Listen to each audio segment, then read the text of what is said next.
नमस्कार दोस्तों, स्वागत है आपके YouTube channel top trending GK में। दोस्तों अपन जो railway exam 2024-25 special NCERT best general science की सीरीज़ कर रहे थे, जिसमें से अब तक आपके 9 वीडियो कंप्लीट हो चुके हैं। फिलहाल ये वीडियो 10वां जो अपन क्लास 9 का चैप्टर 13वां है, हम बीमार क्यों होते हैं। कहने का मतलब जो रोग और डिजीज संबंधित जितने भी एडवांस लेवल के सवाल बनते हैं एनसीईआरटी बेस्ट जो एग्जाम्पटर में दे रखे हैं, तो इस टाइप के 33 क्वेश्चन सबसे पहले ये कवर करेंगे और एनसीईआरटी बेस्ट उनका best solution extra fact size जानेंगे। एनसीईआरटी के लास्ट टेक्स्ट बुक के इंपॉर्टेंट फैक्ट देखेंगे, उसके अंतर्गत आने वाले जितने भी अन्य महत्वपूर्ण तथ्य हैं जो इन सवाल में नहीं है वो भी बात करेंगे। और प्रीवियस एग्जाम में इस चैप्टर संबंधित यदि कोई सवाल पूछा गया और इसमें नहीं है तो वो सारे फैक्ट भी यहाँ पर इंक्लूड रहेंगे। कहने का मतलब रेलवे में इस चैप्टर से यदि कोई सवाल आता है तो कोई भी सवाल आपका मिस यहाँ से नहीं होगा। आप कहेंगे इतना डिले लेट वीडियो आ रहा है, तो बीच में कुछ अदर वीडियो में बिजी हो गया था। इसका कारण है कि आपकी इस सीरीज़ की प्रीवियस लास्ट आप देखेंगे ना 3 वीडियोज़, आपका रेस्पॉन्स बहुत कम है। तो यदि यहाँ पर इस वीडियो में कम से कम 1000 लाइक आ जाते हैं ना, तो मैं हर अल्टरनेट डे पर एक वीडियो लाने की कोशिश करूँगा। तो यहाँ पर आप लाइक करते हुए कंटिन्यू कीजिएगा ताकि जल्द से जल्द ये सीरीज़ अपन कंप्लीट कर सकें। फिलहाल क्लास 9 की तो बहुत जल्द इसको कंप्लीट कर देंगे अपन आने वाले 10 दिन के अंदर। जो 15 चैप्टर हैं उसमें से अब तक के 10 हो चुके हैं, 5 रह जाएंगे, वो with in 10 days her alternate day पर आपका वीडियो आएगा। तो चैनल को सब्सक्राइब करके बेल आइकन हिट कर देना। फिलहाल बिना किसी देरी किए हुए यहाँ पर अपन स्टार्ट करते हैं एनसीईआरटी एग्जाम्पटर के सवाल जो इस चैप्टर संबंधित जो चैप्टर 13वां है ना उसकी बात हो रही है। पहला सवाल आपके समक्ष, निम्नलिखित में से कौन सा विषाणु रोग नहीं है, कौन सा यहाँ पर वायरल डिजीज नहीं है। तो इनमें से आप देखेंगे बिल्कुल इजी विकल्प आपके लिए रहेगा। टाइफाइड एक बैक्टीरिया से होने वाला रोग है। तो इसके अपन ट्रिक जानते हैं, ऐसे कौन से रोग हैं जो विषाणु से होते हैं, वायरल होते हैं। अब ट्रिक जाने उससे पहले एग्जाम में सिलेक्शन होने की ट्रिक जान लीजिएगा। सिलेक्शन होने की एक ही ट्रिक, एक ही स्ट्रेटजी है। आप समय पर अपना सिलेबस कवर करो, उनका बेहतर ढंग से रिवीजन करो और ज़्यादा से ज़्यादा प्रैक्टिस करो। 50% आपकी भूमिका रहती है सिलेक्शन में, तैयारी की वो आपकी प्रैक्टिस की है, मॉक टेस्ट की है। मॉक टेस्ट कहाँ से लगाएं? ऑनलाइन एग्जाम होता है तो ऑनलाइन सबसे बेस्ट प्लेटफॉर्म। टेक्स्ट बुक पर आपको exam oriented previous year paper सहित सारे मॉक टेस्ट मिल जाएंगे, उनका बेस्ट सॉल्यूशन एक्स्ट्रा फैक्ट सहित देखने को मिलता है। Text book pass pro join कर लेना, ऑफर चल रहा है टीटीजे के कूपन कोड से। यदि आप text book pass pro join करेंगे तो यहाँ पर 1 साल की वैलिडिटी में आपको 12% का डिस्काउंट मिल जाएगा। तो ईयरली पास प्रो है। ईयरली का मतलब ये हुआ 1 साल में ऐसा नहीं कि केवल रेलवे एग्जाम्स के आप मॉक टेस्ट दे पाएंगे। जितने भी इंडिया लेवल में एग्जाम होते हैं ना, 800 एग्जाम्स के मॉक टेस्ट आपको एक ही पास प्रो ज्वाइन करने से मिल जाएगा। पास प्रो का एक फीचर है नया, प्रीवियस ईयर के पेपर जितने भी है ना, रेलवे के हो गए, एसएससी, बैंकिंग, डिफेंस, सारे एग्जाम्स के प्रीवियस ईयर के पेपर भी इसमें आपको इंक्लूड मिलेंगे और स्मार्ट तरीके से उनका एनालिसिस रहेगा। कहाँ पर आप गलतियाँ कर रहे हो उसको आप ढंग से देखेंगे ना, समय रहते उनको आप सही करेंगे तो आपका ज़रूर सिलेक्शन निश्चित रूप से हो जाएगा। लिंक डिस्क्रिप्शन बॉक्स में। न्यू कैंडिडेट को पता नहीं है टेस्ट पास प्रो कैसे ज्वाइन करना है, डेमो वीडियो आप चेकआउट कर लेना, वहाँ से आपको पता चल जाएगा। और इसमें सारे एग्जाम के मॉक टेस्ट आपको सभी लैंग्वेज में और एग्जाम इंटरफेस डैशबोर्ड पर आधारित लाखों कैंडिडेट ऑलरेडी यहाँ पर पार्टिसिपेट कर रहे हैं। तो आप भी इसका फ़ायदा उठाइएगा, अपनी तैयारी को पूरी कीजिएगा। लिंक डिस्क्रिप्शन बॉक्स में, टीटीजी के कूपन कोड यूज़ करना न भूलें। सवाल था कौन सा विषाणु रोग नहीं है, आप कहेंगे यहाँ पर टाइफाइड नहीं है। बाकी डेंगू, एड्स, इन्फ्लुएंजा ये सभी वायरल डिजीज़ हैं, विषाणु से होने वाले रोग हैं। अब इन सभी को याद करने की ट्रिक क्या है? जो वायरल डिजीज़ हैं उनकी ट्रिक है रेखा हमें हिट करके पोइचे छोड़ गई। यानी ये जो रोग है, रे यानी रेबीज, खा यानी खसरा, हिट करके यानी हर्पिस, और सॉरी उससे रेखा हमें खा से, उसके बाद हमें है ना, ह यानी हर्पिस, में यानी मेनिनजाइटिस, हिट यानी ही यानी हिपेटाइटिस, और करके यहाँ पर साइलेंट है, पो यानी पोलियो रोग आपका, एच यानी एड्स और चेचक रोग, और छोड़ गई यानी छोटी माता, और फिर ड ड गई डेंगू, और उसके बाद गई यानी जो गलसौद, ई यानी इन्फ्लुएंजा। ये सभी डिजीज आप देख पा रहे हो, ये वायरस से होने वाले रोग हैं। कौन सी डिजीज है? वायरस जनित ये सारी रोग हैं। अब आप कहेंगे इनका वायरस का नाम भी एग्जाम में पूछ रहे तो हम क्या बताएंगे, तो इनका नाम भी बता देता हूँ यहाँ पर दोबारा आपके समक्ष। वायरस से होने वाले रोगों की सूची ट्रिक ऊपर हो गई। अब कौन से वायरस से? अब रेखा, रे यानी रेबीज, जिसके कारण अपना तंत्रिका तंत्र प्रभावित होता है। रेबीज वायरस के कारण, इस वायरस का नाम ही रेबीज है। खसरा, इसे मीजल्स कहते हैं इंग्लिश में, और मीजल्स वायरस के कारण ही खसरा होता है। हर्पिस, हर्पिस यहाँ पर ये त्वचा को प्रभावित करता है, और हर्पेस सिंप्लेक्स वायरस के कारण ये रोग हो जाता है। मेनिंजाइटिस, कई वायरस मेनिंजाइटिस का कारण बन सकते हैं, जैसे कि एंट्रोवायरस, और यहाँ पर कॉक्शा की वायरस, एको वायरस, ये अभी मेनिंजाइटिस के प्रमुख वायरस हैं। नेक्स्ट यहाँ पर अपन हेपेटाइटिस, जो एक वायरस जनित रोग है, तो हेपेटाइटिस में हेपेटाइटिस ए है ना, HAV, हेपेटाइटिस बी, इनके अलग अलग नाम है। Hepatitis A virus, B virus, C virus, इस प्रकार से। और पोलियो, पोलियो का पोलियो वायरस है। उसके बाद बात करें एड्स, एड्स का एक रोग न होकर इसे सिंड्रोम कहते हैं, यानी रोगों का समूह है, बहुत सारे रोग आ जाएंगे इसमें आपके। ह्यूमन इम्यूनो डिफिशियंसी वायरस हो जाएगा, एड्स है, ठीक है। तो ये HIV वायरस के कारण होता है एड्स आपका रोग। चेचक की बात करें तो चिकन पॉक्स वायरस के कारण, जैसे वेरिसेला जोस्टर वायरस भी कह सकते हैं आप। तो चेचक होता है दोस्तों varicella zoster virus, VZV, varicella zoster virus. तो वेरिसेला काफ़ी बार पूछा हुआ है। स्मॉल पॉक्स की बात करें, छोटी माता, ये वेरियोला वायरस के कारण होती है। चिकन पॉक्स वेरिसेला जोस्टर, और छोटी माता वेरियोला वायरस, ये सभी महत्वपूर्ण। डेंगू ज्वर भी एग्जाम में पूछा जाता है, तो डेंगू वायरस के कारण। गलसोद मम्स वायरस के कारण। फिर इन्फ्लुएंजा, ये इन्फ्लुएंजा वायरस, ये सभी वायरस जनित रोग के बाद नेक्स्ट सवाल नंबर 2, निम्नलिखित में से कौन सा जीवाणु रोग नहीं है? तो इनमें से कौन सा जीवाणु रोग नहीं है? अभी आपने ऊपर देख रहे हो इन्फ्लुएंजा वायरस के कारण होता, तो ये जीवाणु रोग कैसे होगा?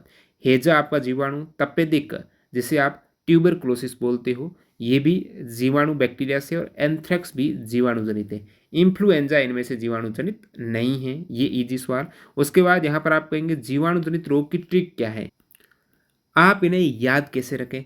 जीवाणु से होने वाले कुछ रोग की ट्रिक, GST पंडित का टीका न्यू है, या फिर आपने एक देखी होगी टिंकू CD में बनी है पता का, और अभी ये थोड़ी बेहतर ट्रिक है, GST पंडित का टीका न्यू है। अब GST पंडित, G यानी गोनेरिया, S यानी सिफिलिस, T यानी टाइफाइड, GST ये 3 हो गए। पंडित का टीका न्यू है, प यानी प्लेग, D यानी डिप्थीरिया, त यानी तपेदिक जो TB है। का यानी काली खांसी, पंडित का टीका, T यानी टिटनेस, का यानी कुष्ठ रोग, न्यू है न्यूमोनिया, है यानी हेजा। तो बिल्कुल आसान ट्रिक में सारे स्पष्ट यहाँ पर जो सफिक्स आपको देखने को मिलते हैं, GST पंडित का टीका न्यू है। अब यहाँ पर जो ये जीवाणु जनित रोग हैं, इनके बैक्टीरिया का नाम जानते हैं, किस बैक्टीरिया के कारण ये रोग होते हैं? सभी रोग आप देख पा रहे हो, ये सभी 11 रोग के बैक्टीरिया के नाम बता देता हूँ। जैसे गोनोरिया रोग, सिफिलिस रोग, ये सभी आपके STD हैं, सेक्सुअली ट्रांसमिटेड डिजीज में आते हैं। गोनोरिया की बात करें तो निसेरिया गोनोरोही जो बैक्टीरिया है उसके कारण होता है। सिफिलिस, ये ट्रेपोनोमा पैलिडम, तो ट्रेपोनेमा पैलिडम के कारण होने वाला रोग सिफिलिस।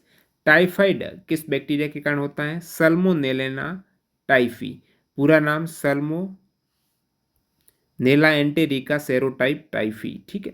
प्लेग डिजीज, ये यर्शीनिया पेस्टिस के कारण। डिप्थीरिया डिजीज, ये होती है कोराइन बैक्टीरियम डिप्थीरिया के कारण। TB ट्यूबरक्लोसिस, जो TB है माइकोबैक्टीरियम ट्यूबरक्लोसिस के कारण। काली खांसी, कुकर खांसी भी कह सकते हो, वुपिंग कफ, ये दोस्तों बोर्डेटेला पर्टुसिस के कारण होता है। काली खांसी इंपॉर्टेंट है, बोर्डेटेला पर्टुसिस जो इनका बैक्टीरिया है। टेटनस की बात करें तो क्लोस्ट्रीडियम टेटानी। कुष्ठ रोग जो लेप्रोसी है, माइकोबैक्टीरियम लेप्रे के कारण। न्यूमोनिया रोग है, न्यूमोनिया जिससे अपने फेफड़े हैं वो प्रभावित होते हैं, स्टेप्टोकोकस न्यूमोनिया के कारण होता है। हेजा डिजीज विब्रियो कोलेरे बैक्टीरिया के कारण होता है। दोस्तों एक ट्रेकोमा डिजीज आप देखते हो काफ़ी जगह, यहाँ पर ट्रेकोमा का मेंशन रहता है कि विषाणु जनित रोग है। आपको बता दूं ट्रेकोमा जो अपने आइज को प्रभावित करता है, ये बैक्टीरिया के कारण होने वाला एक संक्रमण है। बैक्टीरिया का नाम है क्लेमाइडिया ट्रेकोमेटिस, बैक्टीरिया के कारण होने वाला एक संक्रमण है ट्रेकोमा। नेक्स्ट अपन देखते हैं निम्नलिखित में से कौन सा रोग मच्छर से संचरित नहीं होता है? मच्छर के द्वारा कौन सा रोग एक से दूसरे में ट्रांसफर नहीं होता है? यदि कोई संक्रमित व्यक्ति है और मच्छर उस संक्रमित व्यक्ति से दूसरे व्यक्ति पर जाता है एज ए वेक्टर के फॉर्म में, उस केस में मच्छर वहाँ पर रोग का संचरण कर रहा है एक से दूसरे में, तो यहाँ पर कौन सा रोग मच्छर से संचरित नहीं होता है, आगे नहीं बढ़ता, फैलता नहीं है, इनमें से कौन सा है? तो यहाँ पर आप देखेंगे ये जो टाइफाइड रोग हैं, जो बैक्टीरिया जनित रोग हैं, ये मच्छर के कारण नहीं होता। मलेरिया प्रोटोजोआ के कारण होने वाला डिजीज मच्छर के फैल जाता है। डेंगू भी आपने ऊपर देखा जो एक वायरस जनित रोग है। तो इनमें से आप देखेंगे विकल्प सी टाइफाइड है, ये मच्छर से संचरित नहीं होता। अब आप कहेंगे इनके अतिरिक्त यहाँ पर जो विकल्प दिख रहे हैं आपको, जैसे मस्तिष्क ज्वर है, ब्रेन फीवर, ये मच्छर से फैलता है एक से दूसरे में। मलेरिया भी मच्छर से, डेंगू भी मच्छर से, और कौन से डिजीज हैं जो मच्छर वाहक के रूप में उन्हें आगे भेजता है। तो मच्छरों से फैलने वाली बीमारियों में आपकी malaria, dengue, West Nile virus, chikungunya भी मच्छर से, पीला बुखार, फाइलेरिया, फाइलेरिया भी मच्छर से, टुलारेमिया, डायरोफ्लेरियासिस, जापानी एनसेफ्लाइटिस, सेंट लुइस एनसेफ्लाइटिस और इक्याविन एनसेफ्लाइटिस। तो यहाँ पर एनसेफ्लाइटिस, डेंगू, मलेरिया, चिकनगुनिया, फाइलेरिया और टुलारेमिया, इसके अतिरिक्त यहाँ पर आपने देखा ब्रेन फीवर जो मस्तिष्क बुखार हैं, और मलेरिया, डेंगू, ये सभी मच्छर से फैलते हैं। निम्नलिखित में से कौन सा रोग जीवाणु द्वारा नहीं होता है, यानी बैक्टीरिया से जीएसटी पंडित वाला जो रोग कौन सा नहीं है। जीएसटी पंडित का टीका न्यू है, जो बैक्टीरिया से होने वाले रोग थे। इनमें से जीएसटी पंडित का टीका कहाँ पर न्यू नहीं है, तो यहाँ पर आप देखेंगे मलेरिया। अब मलेरिया बार बार नाम आ रहा, तो ये प्रोटोजोआ के कारण होता है रोग, परजीवी के कारण होता है। आप सूक्ष्म जीव देखेंगे तो उसके अंतर्गत आपके जीवाणु आ जाएगा, बैक्टीरिया, वायरस विषाणु आ जाएगा, और नेक्स्ट यहाँ पर कवक आ जाएगा, और प्रोटोजोआ। ये सारी चीज़ें आपको प्रोटोजोआ यानी परजीवी। तो ये एक परजीवी है जो मलेरिया रोग है, जो प्रोटोजोआ से होता है, रोगजनक इसका प्रोटोजोआ है। तो इन सूक्ष्म जीवों के कारण रोग फैलते हैं, जीवाणु, विषाणु, कवक, प्रोटोजोआ। सवाल आता है निम्नलिखित में से जीवाणु से जनित होने वाला रोग कौन सा है, वायरस जनित रोग कौन सा, कवक से होने वाला, प्रोटोजोआ से होने वाला। तो यहाँ पर आप देखेंगे जो मलेरिया है ये प्रोटोजोआ से होता है। मलेरिया प्लाज्मोडियम जींस के एक कोशिकीय परजीवी प्लाज्मोडियम के कारण होता है मलेरिया। अब मलेरिया मैंने कहा कि एक व्यक्ति से दूसरे व्यक्ति में फैलाने का काम मच्छर कर सकता है। जो किसी मच्छर, कौन सा मच्छर यहाँ पर एक व्यक्ति को काटता है, यदि उस व्यक्ति को मलेरिया हो रखा है तो दूसरे व्यक्ति में वो मच्छर बैठेगा तो उनके ब्लड में वो चला जाएगा। तो जब संक्रमित मादा एनाफ्लीज मच्छर, अब मादा एनाफ्लीज मच्छर कौन से मच्छर को काटने से मलेरिया होता है, तो मादा एनाफ्लीज, मादा एनोलिज मच्छर हैं, वो यदि किसी स्वच्छ व्यक्ति को काट देता है और ऑलरेडी मच्छर के पास उसका संक्रमण है मलेरिया का, तो वो रोग को उस स्वच्छ व्यक्ति में संचित कर देगा। यदि उस हेल्थी मैन के पास इतनी एंटीबॉडी नहीं हुई, टी सेल्स एक तरीके से प्रतिरक्षा कमजोर हुई, तो वो अटैक हो जाएगा रोग का उस पर। निम्नलिखित में से कौन सा रोग प्रोटोजोआ प्राणियों द्वारा होता है। अब प्रोटोजोआ प्राणियों द्वारा इनमें से कौन सा रोग होता है, तो यहाँ पर आप देखेंगे तो मलेरिया डिजीज़ है वो प्रोटोजोआ से, प्लाज्मोडियम आपने देखा है। बाकी इन्फ्लुएंजा वायरस से, एड्स यहाँ पर HIV से हो जाता है, और विब्रियो कोलेरा हैजा हो जाता है। तो ये सभी अलग हैं, और मलेरिया आपको दे रखा है ये प्रोटोजोआ से होने वाला रोग है। हैजा है विब्रियो कोलेरा जो जीवाणु उसके कारण, और एड्स, इन्फ्लुएंजा ये वायरस जनित है। नेक्स्ट, निम्नलिखित में से कौन सा व्यक्ति के स्वास्थ्य पर दीर्घकालिक प्रभाव डालता है। दीर्घकालिक प्रभाव डालने वाला यानी लॉन्ग टर्म इफेक्ट डालने वाला कौन सा इनमें से रोग है, यानी बाद में पता चलता है कि इस रोग के क्या साइड इफेक्ट है, क्या नुकसान है, धीरे धीरे व्यक्ति पर वो अटैक करता है।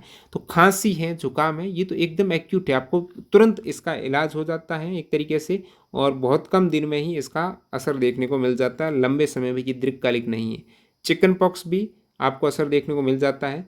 तंबाकू चबाना, तनाव, स्ट्रेस भी तुरंत हो जाती है, लेकिन जो तंबाकू चबाते हैं और उसका साइड इफेक्ट है अपने शरीर पर जो हानिकारक प्रभाव पड़ता है, मुंह का कैंसर वगैरह, वो धीरे धीरे डेवलप होता है, समय लगता है उसको, दीर्घकालिक प्रभाव। यहाँ पर च्यूइंग टोबैको आपका विकल्प सी करेक्ट है। निम्नलिखित में से कौन सा संक्रमित व्यक्ति आपके संपर्क में आने पर आपको बीमार कर सकता है, तो इन्फेक्टेड पर्सन यदि आपके कांटेक्ट में आएगा तो वो आपको बीमार कर सकता है। कौन सा संक्रमित व्यक्ति, उच्च रक्तदाब वाला, जिसके हाई ब्लड प्रेशर है, बीपी ज़्यादा है, वो, आनुवांशिक अपसाम्यता यानी जेनेटिक एबनॉर्मलिटीज़, एक पीढ़ी से दूसरी पीढ़ी में कोई ऐसी नॉर्मलिटीज़ हैं जीन्स के परिवर्तन के कारण हैं, वो चली गई हैं, जैसे कैंसर वगैरह या आनुवांशिक अपसाम्यता के कारण हो जाते हैं रोग। और छींक, रुधिर कैंसर, ब्लड कैंसर, इनमें से आप देखेंगे ना, छींकने से जो ड्रॉपलेट्स हैं, छींक है, उसके द्वारा यदि वो व्यक्ति किसी रोग से इन्फेक्टेड है तो वो संचरित कर सकता है। यदि ऐसा ही संक्रामक रोग है, संचारी रोग है, उस केस में छींकने से वो एक व्यक्ति से दूसरे व्यक्ति में फैल जाएगा। तो संपर्क में आने से रुधिर कैंसर वगैरह है, ये डायरेक्टली कांटेक्ट में आने से नहीं फैलता है। हाई ब्लड प्रेशर है, ये उस व्यक्ति के अंदर कुछ डिफेक्ट है, मोटापे के कारण हुआ है, न कि कोई ऐसे सूक्ष्म जीव के कारण है जो संक्रामक है। तो यहाँ पर आपके हो जाएगा स्नीजिंग के कारण आप रोग है वो फैला देते हैं। निम्नलिखित में से किसके द्वारा एड्स नहीं फैल सकता है? एड्स जो एक तरीके से सिंड्रोम है, तो AIDS cannot be transmitted by sexual contact के द्वारा एड्स फैलता है। हग्स करने से, गले मिलने से एड्स थोड़ा ही फैलेगा। कहीं ना कहीं ब्लड, आपके ब्लड में वो HIV चला गया तो एड्स फैल जाएगा। तो गले मिलने से कोई ब्लड में थोड़ा ही चला जाएगा। ब्रेस्ट फीडिंग से ज़रूर जा सकता है। ब्लड ट्रांसफ्यूजन होता है, रक्तदान होता है, उस केस में तो जाएगा ही जाएगा। तो मैं यहाँ पर बता देता हूँ। एड्स की पहली बात करें तो AIDS इसका मतलब फुल फॉर्म क्या है? एक्वायर्ड, I यानी immuno, D and deficiency, S यानी सिंड्रोम। तो एक्वायर्ड इम्यूनो डिफिशियंसी हो जाती है, आपकी प्रतिरक्षा यहाँ पर कमज़ोर हो जाती है। और सिंड्रोम का मतलब ये होता है कि एक से ज़्यादा रोग जब अटैक कर जाए ना, एक से ज़्यादा रोग के लक्षण दिखने लग जाए तो वो एज ए सिंड्रोम है। तो यहाँ पर एक से ज़्यादा रोग हो जाएगा, क्योंकि ये एड्स आपकी प्रतिरक्षा को कमज़ोर कर रहा है। ऐसा कोई रोग है नहीं एड्स। प्रतिरक्षा को कमज़ोर करने से आपके शरीर पे बहुत सारे रोग अटैक कर देंगे, और वो रोग से लड़ने के लिए आपके शरीर में वो कैपेसिटी नहीं रहेगी कि शरीर स्वयं ही इम्यून सिस्टम, ऑटो इम्यून, उन सूक्ष्म जीवाणुओं को मार सके। एक तरीके से एड्स हो गए तो कोई सी भी संक्रामक रोग से आप ग्रसित हो गए, TB से हो गए, और उस केस में आपका वहाँ पर ट्रीटमेंट नहीं लगेगा, क्योंकि आपके इम्यून सिस्टम बिल्कुल यहाँ पर खा चुका है ये HIV। अब यहाँ पर एड्स रोग कैसे फैलता है? HIV संक्रमित व्यक्ति के साथ यौन संपर्क से फैल जाता है। बिल्कुल। HIV संक्रमित सिरिंज या सुई का दूसरे के द्वारा प्रयोग करने पर, HIV संक्रमित माँ से शिशु को जन्म से पूर्व, प्रसव के समय और प्रसव के बाद फैल सकता है। HIV संक्रमित अंग प्रत्यारोपण आप कर देते हो, एक HIV ग्रसित व्यक्ति का अंग किसी दूसरे व्यक्ति में यदि आप प्रत्यारोपित करते हो, उस केस में भी वो फैल जाएगा। नेक्स्ट अपना सवाल है, प्रति विषाणुक औषधियाँ बनाना प्रति जीवाणुक दवाइयों के बनाने की अपेक्षा अधिक कठिन है, क्योंकि बात हो रही कि जो एंटीवायरल ड्रग्स हैं, एक जो रोग होता है वायरस के कारण, तो उस वायरस के कारण होने वाले रोग को, सूक्ष्म जीव को, वायरस को मारने के लिए एंटीवायरल ड्रग्स बनाई जाती है। और इसके सापेक्ष यहाँ पर एक बैक्टीरिया जनित रोग में बैक्टीरिया को ख़त्म करने के लिए एंटी बैक्टीरियल मेडिसिन बनाई जाती है। तो यहाँ पर एंटी बैक्टीरियल मेडिसिन बनाना आसान है और एंटी वायरल ड्रग्स बनाना कठिन है। ऐसा क्यों है? तो यहाँ पर विकल्प देखेंगे तो क्या विषाणु पर पुष्टि की मशीनरी का उपयोग करते? बिल्कुल। वायरस है, उसका खुद का कोई जैव रासायनिक प्रक्रम नहीं होता है और वो निष्क्रिय रहता है जब तक वो सजीव के अंदर प्रवेश करता है ना। वायरस है, कहते हैं ना, सजीव और निर्जीव के बीच की योजक कड़ी है वायरस। यानी वायरस मरा हुआ भी है और जीवित हो जाएगा यदि वो जीवित व्यक्ति के शरीर में प्रवेश कर जाएगा। उस केस में वो जीवित व्यक्ति की मशीनरी का, जैव रासायनिक प्रक्रम का वो प्रयोग करते हुए जीवित रहेगा। और जैसे ही उस जीवित व्यक्ति से वायरस को बाहर फेंकेंगे तो उसकी खुद का कोई जैव रासायनिक ऐसी प्रणाली विकसित नहीं है जिसके कारण वो खुद ही जीवित रह सके, सो वो मर जाता है, एक तरीके से निष्क्रिय हो जाता है। विषाणु सजीव और निर्जीव की सीमा रेखा पर है, ये भी सही बात है। विषाणु में अपनी जैव रासायनिक प्रणाली बहुत कम होती है। अब विषाणु के बारे में स्टेटमेंट तो सही दे रखे, लेकिन एक्चुअली पूछा आपको क्या कि विषाणु पर दवाएं लागू क्यों नहीं होती हैं, इतनी आसानी से दवाई क्यों नहीं बना सकते हैं? विषाणु सजीव और निर्जीव की सीमा पर है, इसका ये कारण नहीं है। इसका कारण ये है कि विषाणु में अपनी जैव रासायनिक प्रणाली बहुत कम होती है, यानी खुद की जैव रासायनिक प्रणाली होती ही नहीं। जो विषाणु है वो दूसरों पर डिपेंड रहता है। आपके अंदर प्रवेश किया तो वो पूरे आपकी प्रणाली का उपयोग करेगा। अब यदि उसको मारने की कोशिश करेंगे तो उसकी खुद की तो कोई जैव रासायनिक प्रणाली है नहीं, तो मरेगा कैसे? आप उसको मारने के लिए फिर जिस भी कोशिकाओं पर वो निर्भर है, उन कोशिकाओं को एक तरीके से ख़त्म करना पड़ेगा। अब उस कोशिकाओं की जो जैव रासायनिक प्रणाली को ख़त्म करने की कोशिश में वो अपनी कोशिकाएं हैं वो ख़त्म हो जाती, तो उनको डैमेज, नुकसान न पहुँचे, इसलिए यहाँ पर ये जो मेडिसिन बनाना काफ़ी कठिन है। और बाकी आप जीवाणु देखेंगे, बैक्टीरिया देखेंगे, खुद की जैव रासायनिक प्रणाली है, खुद का पूरा सिस्टम है, बायोकेमिकल मैकेनिज्म, और उस बैक्टीरिया की बायोकेमिकल मैकेनिज्म है उसको नष्ट कर सकते हैं, उससे अपन को कोई हानि नहीं होगी क्योंकि उनकी अपन जैव रासायनिक प्रणाली को खत्म कर रहे हैं, तो सो बैक्टीरिया वहाँ पर खत्म हो जाएगा। विषाणु के चारों ओर प्रोटीन से बना कवच नहीं होता है। तो यहाँ पर वायरस के पास देखिए, ये जो स्टेटमेंट विषाणु के चारों ओर प्रोटीन से बना कवच होता है, ये एक्चुअल में होता है लेकिन इसका कारण नहीं है। अब कैप्सिड उसे कहते हैं, वायरस के चारों तरफ जो प्रोटीन का एक तरीके से कोट रहता है, कवच रहता है, लेयर रहती है, उसे कैप्सिड बोलते हैं। ये कारण नहीं है कि जिसकी वजह से ये मेडिसिन बनाना, वायरल एंटीवायरल मेडिसिन बनाना कठिन हो। इसका यही कारण है कि विषाणु में अपनी जैव रासायनिक प्रणाली बहुत कम होती है। अब इसका कारण आपको दोबारा यहाँ पर समझा सकता हूँ कि वायरस के पास अपने स्वयं के बहुत कम जैव रासायनिक तंत्र हैं। वो मेजबान की कोशिकाओं में प्रवेश करता है वायरस, तभी वो जीवित रहता है, और अपनी सारी जीवित रहने की प्रक्रियाओं के लिए वो मेजबान की कोशिका मशीनरी का उपयोग करता है। इसका मतलब है कि निशाना लगाने के लिए वायरस के विशिष्ट लक्ष्य अपेक्षाकृत कम है। अब वायरस के लक्ष्य नहीं है निशाना लगाने के लिए, जिस भी वो होस्ट, जिस भी मेजबान के अंदर रहता है उसकी कोशिकाओं पर निशाना बनाना पड़ेगा, जो कि उसकी कोशिकाओं को क्षति पहुंचाने के बराबर है। वायरस केवल मेजबान कोशिका के अंदर ही अपनी प्रतिकृति बना सकते हैं, यानी अपने आप को बढ़ा सकते हैं। वो मेजबान कोशिका के अंदर, बाहर अपने आप की प्रतिकृति नहीं बना सकते, अपने आप को मल्टीप्लाई नहीं कर सकते, क्योंकि वे अपनी प्रतियां बनाने के लिए पूरी तरह से मेजबान मशीनरी पर निर्भर है। इसलिए एक वायरस को आमतौर पर निर्जीव माना जाता है, क्योंकि वह केवल मेजबान कोशिका के अंदर ही जीवित रहता है। वायरस को सजीव और निर्जीव के बीच के संयोजक इसलिए कहा जाता है क्योंकि जब वायरस सजीव के शरीर में प्रवेश करता है ना, तो उसमें स्वयं का उपापचयी तंत्र क्रिया करने लगता है और प्रजनन करने में क्षमता होती है, किंतु उपापचयी क्रिया करता नहीं है, अतः इसे सजीव और निर्जीव के बीच की योजक कड़ी कहते हैं। निम्नलिखित में से कौन सा रोगजनक कालाजार का कारण है? काफ़ी बार एसएससी एग्जाम टीसीएस ने ये रेलवे एग्जाम में भी पूछा है कि कालाजार का कारण क्या है। कालाजार, इसका कारण है यहाँ पर दोस्तों लिस्मेनिया। क्या कारण है? कालाजार एक संक्रामक बीमारी है जो प्रोटोजोआ, परजीवी, लिस्मेनिया दोनों वानी के कारण होती है। अब कालाजार डिजीज किस परजीवी या किस प्रोटोजोआ के कारण होती है? तो ये लिस्मेनिया प्रोटोजोआ के कारण होती है। कौन से परजीवी के कारण? लिस्मेनिया, याद रखिएगा।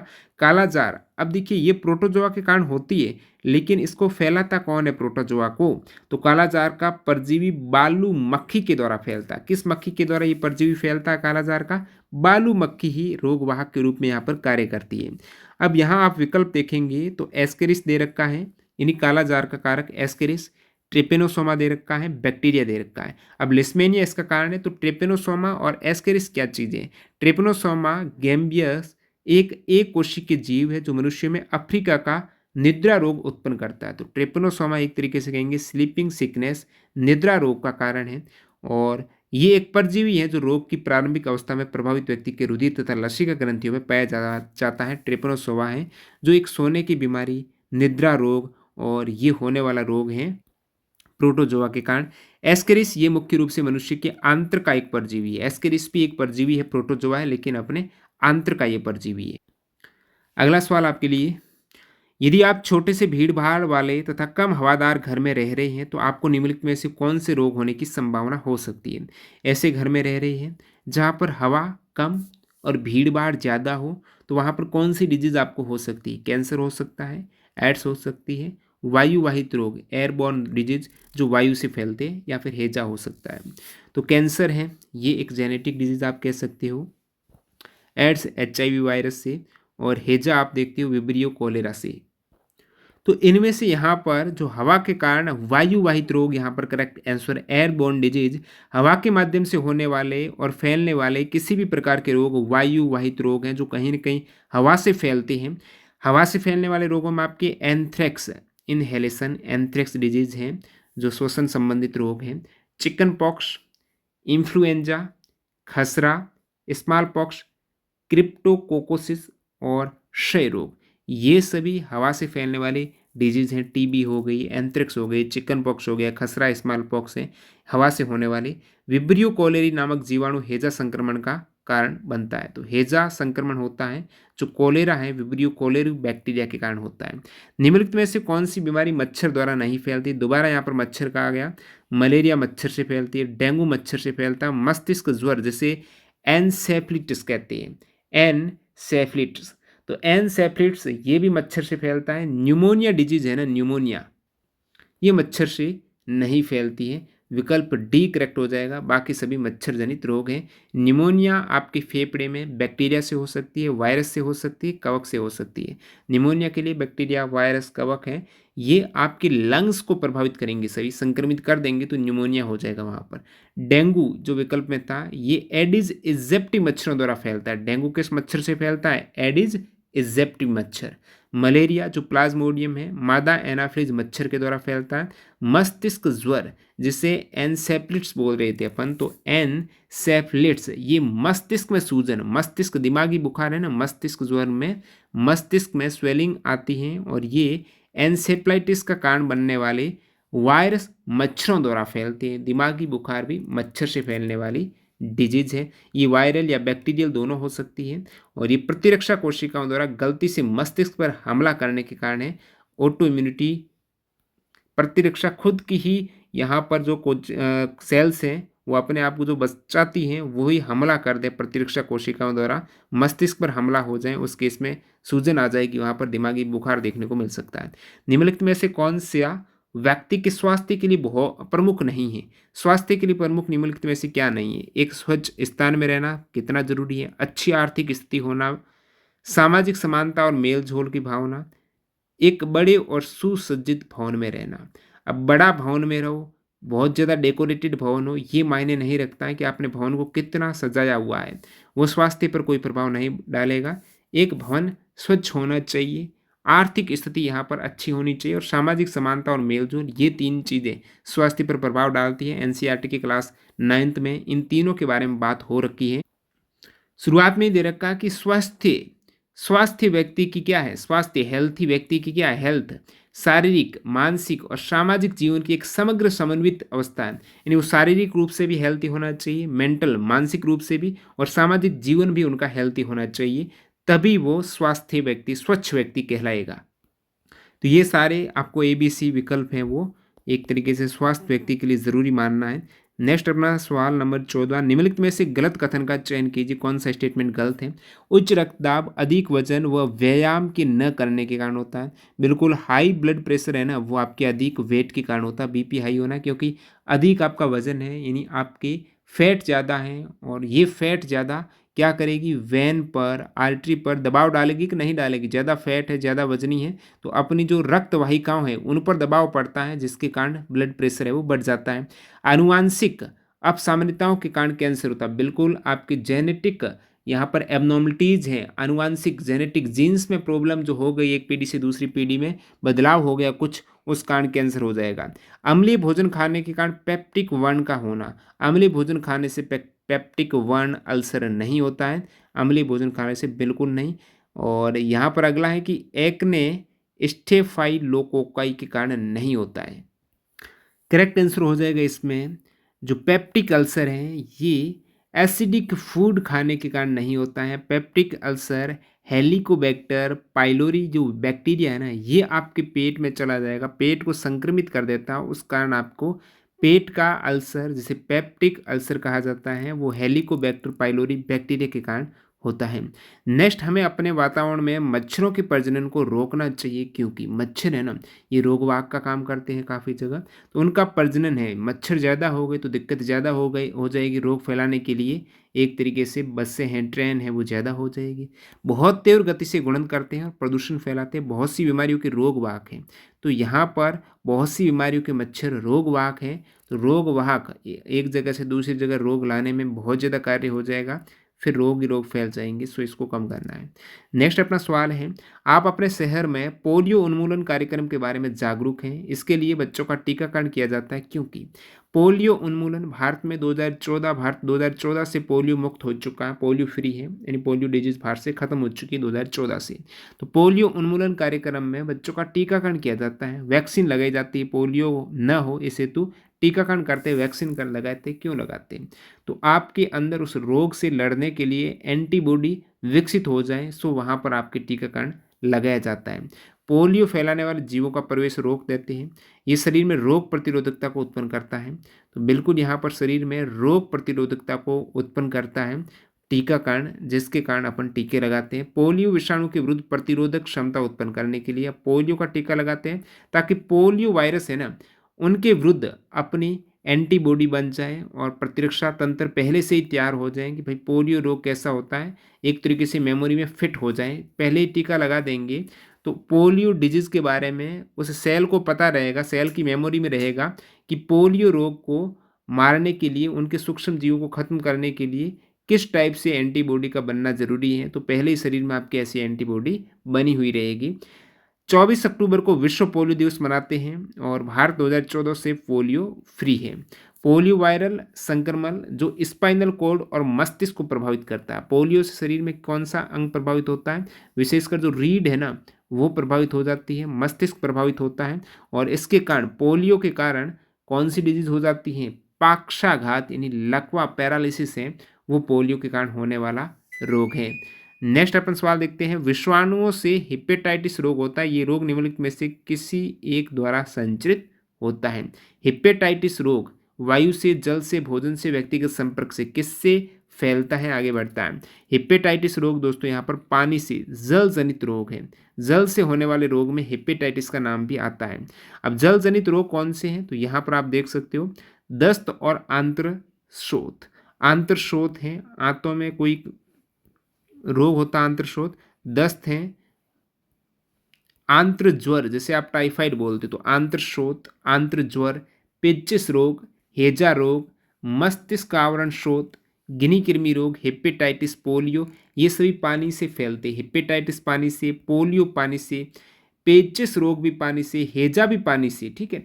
दस्त और आंत्र शोथ तो है ही है, आंत्र ज्वर, टाइफाइड भी पानी से फैलता है और ये सभी जल जनित रोग हो गए। वेक्टर की सही परिभाषा कौन सी? संवाहक। वेक्टर यानी एक जगह से दूसरी जगह उन सूक्ष्म जीवों के माध्यम से, एक तरीके से सूक्ष्म जीवों को ले जाना, रोग को फैला देना, तो वो हो गया वेक्टर। वह जीव जो संक्रामक कारकों को एक रोगग्रस्त व्यक्ति से दूसरे स्वस्थ व्यक्ति तक पहुंचाता। बिल्कुल ऐसा जीव जो संक्रामक कारक है, जिसके कारण रोग है वो होता है, चाहे सूक्ष्म जीव हो गया, आपका वायरस एक जगह से दूसरी जगह भेज रहा है, बैक्टीरिया भेज रहा है या फिर फंगी भेज रहा है, जो भी जीव संक्रामक कारक जो फॉरेन एजेंट वगैरह है वो रोगग्रस्त व्यक्ति से स्वच्छ व्यक्ति में भेजने का कार्य करेगा, वो वेक्टर करेगा। ये करेक्ट दे रखा है। अब ये ऊपर थे बहुविकल्पीय प्रश्न। अब अपन देखते हैं लघु उत्तरीय प्रश्न कौन से हैं, उनका क्या सटीक आंसर है। निम्नलिखित में से प्रत्येक के दो दो उदाहरण दीजिए। यहाँ पर रोग हैं, तीव्र रोग जिसे आप एक्यूट डिजीज बोलते हो, दीर्घकालिक रोग जिसे क्रॉनिक डिजीज बोलते हो, संक्रामक रोग हैं, इन्फेक्शियस डिजीज और नॉन इन्फेक्शियस असंक्रामक रोग। इनके बारे में बताएंगे और उनका उदाहरण देकर समझाते हैं।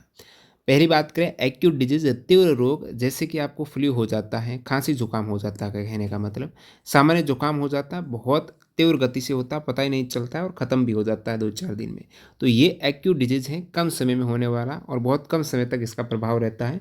वायरल फीवर हो जाता है, ऑटोमेटिकली जो वायरस के कारण वायरल फीवर हो जाता है, खांसी जुकाम है, पीलिया रोग है, मलेरिया रोग है, आंत्र ज्वर जो टाइफाइड वगैरह है, ये डिजीज एक्यूट डिजीज हैं और एक तरीके से जल्दी होने वाले रोग हैं, लंबा समय नहीं लेते, कम समय में ही अपना तमाशा दिखा जाते हैं और आपके अंगों को प्रभावित कर जाते हैं। और क्रोनिक डिजीज, दीर्घकालिक रोग आप कहते हैं, बहुत लंबे समय से चल रहा है, उसकी मेडिसिन चल रही है, उसको रोग को दबाए हुआ है, वो खत्म नहीं हो रहा है, दीर्घकालिक डिजीज है, जिसमें आपके फील पाँव रोग हो गया, ठीक है, फील पाँव। मधुमेह डिजीज है, जिसे आप शुगर की बीमारी बोलते हो या फिर इसे कह सकते हैं डायबिटीज़। टीबी, टीबी भी लंबे समय तक चलती है, कैंसर भी चलता है लंबे समय तक। अल्जाइमर, ये डिजीज जो भूलने की। गठिया रोग हैं, अर्थराइटिस हो जाता है। और एलिफेंटाइसिस, हृदय रोग, ये लंबे समय तक चलने वाले जो फील पाँव रोग, मधुमेह रोग, टीबी, कैंसर, अल्जाइमर, गठिया हैं, दीर्घकालिक डिजीज हैं, क्रोनिक डिजीज हैं। अब बात करते हैं इन्फेक्शियस डिजीज और नॉन इन्फेक्शियस डिजीज। संक्रामक रोग हैं, ये किसके कारण आगे बढ़ते हैं? ये रोग सूक्ष्म जीव जिसमें बैक्टीरिया, वायरस, कवक या आपकी प्रोटोजोआ परजीवी, ये सभी सूक्ष्म जीवों के कारण होने वाला एक विकार है, वो संक्रामक रोग है, इन्फेक्शियस डिजीज हैं, जो इन सूक्ष्म जीवों से रोगवाहक के जरिए एक जगह से दूसरे जगह चले जाते हैं, एक व्यक्ति से दूसरे व्यक्ति में। और इन संक्रामक रोग में छोटी माता आ जाएगी, स्मॉल पॉक्स हैं, चिकन पॉक्स हैं, कोलेरा, हेजा है आपका, डेंगू ज्वर, सुजाक है, hepatitis A B C, influenza, कुष्ठ रोग, मलेरिया, खसरा, तानिक शोथ, प्लेग, उपदंस, टिटनेस, टाइफाइड, क्षय, टीबी वगैरह, पित्त ज्वर, AIDS, typhoid, swine flu, polio, corona virus और ट्यूबरकुलोसिस, ये सभी संक्रामक डिजीज हैं। कहीं ना कहीं बैक्टीरिया, वायरस, कवक, परजीवी के कारण होने वाले सारे रोग आपको बता दिए।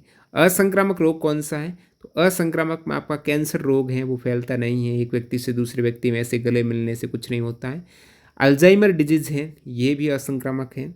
डायबिटीज़ है, शुगर की बीमारी असंक्रामक है। ऑस्टियो आर्थराइटिस आपके हो चुका है, ऑस्टियोपोरोसिस हो चुका है, ये सभी नॉन इन्फेक्शियस डिजीज है। अब नेक्स्ट है प्रोटोजोआ प्राणियों के कारण होने वाले दो रोगों के नाम लिखिए, उन्हें कारक जीवों के नाम बताइए। अब प्रोटोजोआ जनित रोगों की ट्रिक है दोस्तों। पापा काम पे सोते हैं, पापा क्या करते हैं? पापा प्रोटोजोआ, पापा प्रोटोजोआ यानी पापा काम पे सोते हैं। पा यानी प्रोटोजोआ की बात हो रही तो पापा काम पे सोते हैं। पा का मतलब पायरिया डिजीज प्रोटोजोआ। उसके बाद पापा काम पे, का यानी कालाजार, का म यानी मलेरिया, पे यानी पेचिस, सोते यानी सोने की बीमारी। ये जो आपको डिजीज दिख रही है 5 डिजीज, ये सभी प्रोटोजोआ जनित रोग है, जिसमें से आपको पूछा है कारक जीवों के नाम भी बताने। तो यहाँ पर बता देते हैं, पायरिया डिजीज को एमोबियासिस बोलते हैं। क्या बोलते हैं? अमीबियासिस बोलते हैं। तो ये जो अमीबियासिस हैं, ये पायरिया एंटामोइबा हिस्टोलिटिका के कारण होता है। ये कौन से पायरिया कौन से परजीवी के कारण होता है? Entamoeba histolytica. कालाजार Leishmania protozoa, malaria Plasmodium protozoa, पेचिस डिजीज ये दोस्तों जियार्डिया प्रोटोजोआ के कारण पेचिस डिजीज। सोने की बीमारी जैसे स्लीपिंग सिकनेस बोलते हैं, ये ट्राइपोसोमा प्रोटोजोआ के कारण सोने की बीमारी हो जाती है। तो ये सभी प्रोटोजोआ जनित रोग हैं। इसमें एक चागस रोग भी आ जाएगा, जो ट्राइपोनोसोमा क्रूजी के कारण होने वाला रोग है। अब नेक्स्ट अपना पेप्टिक वर्ण किस जीवाणु के कारण होता है? प्रथम बार इस रोग जनक की खोज किसने की? पेप्टिक वर्ण, पेप्टिक अल्सर बोलते हैं। और इसका मुख्य कारण कौन से यहाँ पर बैक्टीरिया है? तो एक है हेलिकोबैक्टर पाइलोरी, तो ये बैक्टीरिया के कारण होता है। पेप्टिक वर्ण हेलिकोबैक्टर पाइलोरी के कारण होता है। पेप्टिक वर्ण की पूछा पहली बार खोज किसने की है? पेप्टिक वर्ण की पहली खोज 1982 में बैरी मार्शल और रॉबिन वरन ने की है। पेप्टिक वर्ण, रॉबिन वर्ण के कारण इसका नाम पेप्टिक वर्ण। ठीक है, ये दो आयुर्विज्ञानी के द्वारा पेप्टिक वर्ण की पहली खोज की। उन्होंने हेलिकोबैक्टर पाइलोरी को पेप्टिक वर्ण के विकास में महत्वपूर्ण रोल निभाने के लिए प्रस्तुत किया। इस आविष्कार ने यह सिद्ध कर दिया कि अल्सर का प्रमुख कारण बैक्टीरियल संक्रमण हो सकता है, जो पहले सोचे जाने वाले दृष्टिकोण को परिवर्तित करता है। पहले नहीं सोचते थे कि जो अपना अल्सर है, आंत्र वगैरह में घाव हो जाते हैं, उसका कारण बैक्टीरियल इन्फेक्शन है। और यहाँ पर पेप्टिक वर्ण की पहली खोज इन्होंने की थी बैरी मार्शल और रॉबिन वारेन ने। और ये हेलिकोबैक्टर पाइलोरी नामक बैक्टीरिया के कारण होता है पेप्टिक वर्ण। प्रतिजैविक क्या है? दो उदाहरण। प्रतिजैविक यानी एंटीबायोटिक। एंटीबायोटिक क्या करती है? जीवाणु को खत्म करती है और फंगस को भी कहीं कहीं खत्म कर देती है, यानी कवक को भी। प्रतिजैविक जैसे आप एंटीबायोटिक बोलते हो, शब्द का अर्थ है वह जीवाणु होते हैं जो अन्य जीवाणु को मारने या उसकी वृद्धि को रोकने के लिए प्रयोग किए जाते हैं। अब जीवाणु को मारने के लिए जीवाणु का ही प्रयोग किया जाएगा। जीवाणु से निकलने वाला स्राव है, उन्हीं का प्रयोग किया जाता है, केमिकल का प्रयोग किया जाता है उन जीवाणु से जो निकलता है वो अदर जीवाणु को खत्म करने के लिए। और यहाँ पर इन जीवाणुओं को लड़ने और बचाव के लिए डिजाइन किया जाता है, अर्थात जीवाणु को नष्ट करने वाला रासायनिक पदार्थ जो सूक्ष्म जीवों से स्रावित होता है। अब जो बैक्टीरिया को नष्ट करने वाला अपन केमिकल पदार्थ कहाँ से मिलता है? आपको सूक्ष्म जीव से ही मिलेगा, यानी वायरस, बैक्टीरिया, प्रोटोजोआ, इन्हीं से मिलता है। तथा रोगजनक को नष्ट कर देता है। तो जीवाणु को नष्ट करने के लिए रासायनिक पदार्थ जो सूक्ष्म जीव से प्राप्त होता है वो रोगजनक को नष्ट कर देता है। उदाहरण के लिए जो प्रतिजैविक है, एंटीबायोटिक है, जो कहीं न कहीं अपने शरीर में बैक्टीरिया के इन्फेक्शन के होने वाले रोग के लिए, बैक्टीरिया को खत्म करने के लिए उत्तरदायी है। उसमें आपके एंटीबायोटिक में पेनिसिलिन सबसे पहले, उसके बाद स्ट्रेप्टोमाइसिन, टेट्रासाइक्लिन, सुल्फोनामाइड, एमिनोग्लाइकोसाइड और किनोलोन, ये सभी काम आने वाली ड्रग्स हैं, एंटीबायोटिक हैं, जिसके कारण बैक्टीरिया के कारण जो डिजीज होती है उनको ये खत्म कर सकती है, पेनिसिलिन वगैरह। नेक्स्ट आपके पेनिसिलिन की बात हो रही है, आपको बता दूं इसकी सबसे पहले खोज की थी 1928 में अलेक्जेंडर फ्लेमिंग ने की थी। पेनिसिलिन की खोज की थी। और ये स्टेप्टोकोकस, स्टाफिलोकोकस और अन्य बैक्टीरिया के खिलाफ प्रभावी होता है पेनिसिलिन। जो स्टेप्टोकोकस, स्टाफिलोकोकस बैक्टीरिया है, इन पर ये प्रभावित होता है। नेक्स्ट, आपके रिक्त स्थानों की पूर्ति कीजिए, फिल इन द ब्लैंक आपको करना है। न्यूमोनिया इस रोग का उदाहरण है। किस रोग का उदाहरण है? न्यूमोनिया संक्रामक एक जीवाणुजनित रोग है। तो न्यूमोनिया आपके एक जीवाणुजनित जो स्टेप्टोकोकस न्यूमोनिया के कारण होने वाला डिजीज है और संक्रामक तो है ही है क्योंकि ये सूक्ष्म जीव से हो रहा है।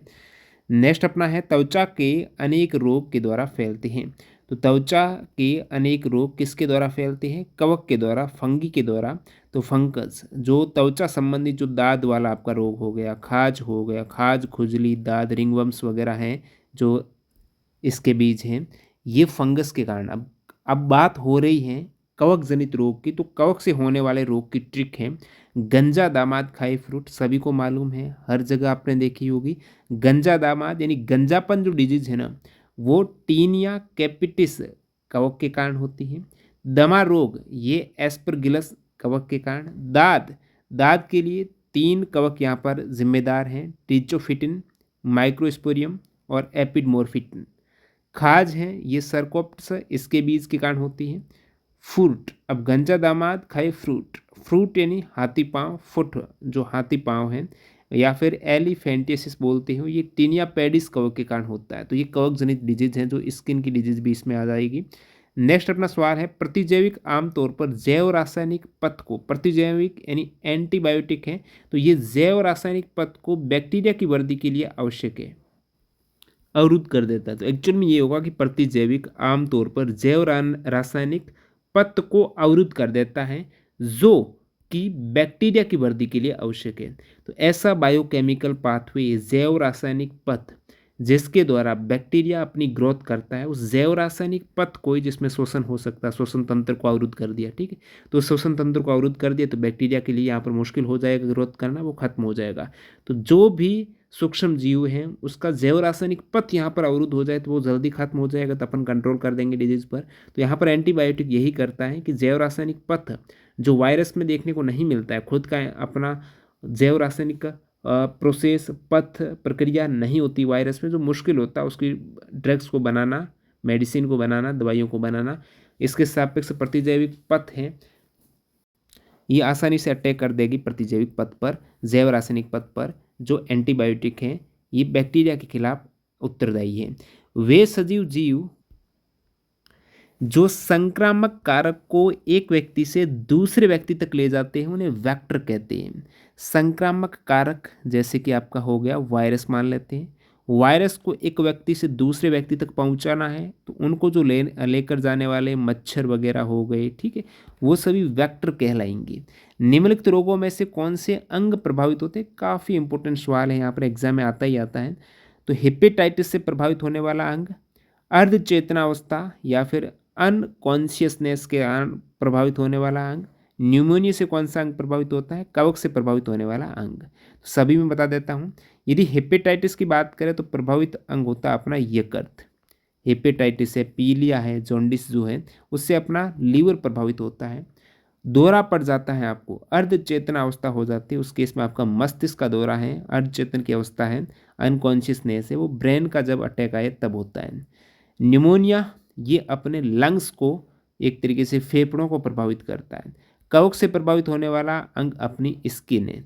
अब रोग और प्रभावित होने वाले अंग एक साथ ही देख लेते हैं जो एग्जाम में आते हैं, इनसे बाहर कुछ नहीं आएगा। निमोनिया से अपने लंग्स प्रभावित होते हैं। वेल रोग जिसे आप लेप्टोस्पाइरोसिस बोलते हो, तो लेप्टोस्पाइरोसिस से अपनी किडनी प्रभावित होती है। सिरोसिस, पीलिया और हेपेटाइटिस, इनसे अपना लीवर प्रभावित होता है। अब सिरायोसिस जो एक ऑटो इम्यून डिजीज है, यानी इस रोग में कोशिकाएं खुद को ही खत्म कर लेती है। ठीक है, कोशिका जो कि दूसरी कोशिका को, अनहेल्थी कोशिका को खत्म करना चाहिए, सूक्ष्म जीवों को खत्म करना चाहिए, लेकिन यहाँ पर ये सिरायोसिस में खुद एक हेल्थी कोशिका अपने आप को खत्म कर देगी। और पीलिया रोग है, ये भी यकृत को प्रभावित करेगा। हेपेटाइटिस भी यकृत को प्रभावित करता है।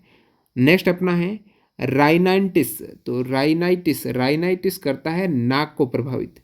पेचिस, टाइफाइड और हेजा ये अपनी आंत्र को प्रभावित करता है। किसको करता है? इंटेस्टिन को करता है। पेचिस डिजीज, टाइफाइड डिजीज और हैजा अपनी इंटेस्टिन आंत्र को प्रभावित करता है। खसरा, खसरा त्वचा को भी करता है, तंत्रिका तंत्र को करता है। खसरा है ना, वो त्वचा और तंत्रिका तंत्र दोनों को करता है। रिकेट्स अपनी हड्डियों को प्रभावित करता है।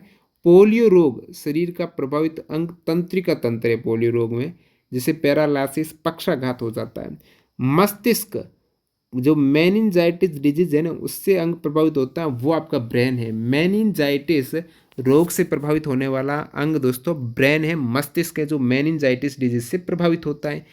पीलिया मलेरिया से प्रभावित होने वाला रोग है। पीलिया है जो अपने शरीर का एक अंग है, ये अंग किस डिजीज से प्रभावित होता है, तो आप कहेंगे ये मलेरिया से होता है। तो मलेरिया से प्रभावित होने वाला अंग पूछे तो आप कहेंगे पीलिया है।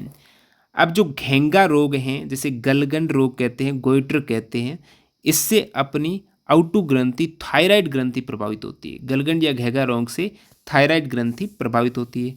ग्लूकोमा और ट्रेकोमा से अपनी आंखें प्रभावित होती है। एड्स से अपनी प्रतिरक्षा प्रणाली होती है। टिटनेस और रेबिस से तंत्रिका तंत्र प्रभावित होता है। रेबिस से तंत्रिका तंत्र, टिटनेस से भी तंत्रिका तंत्र।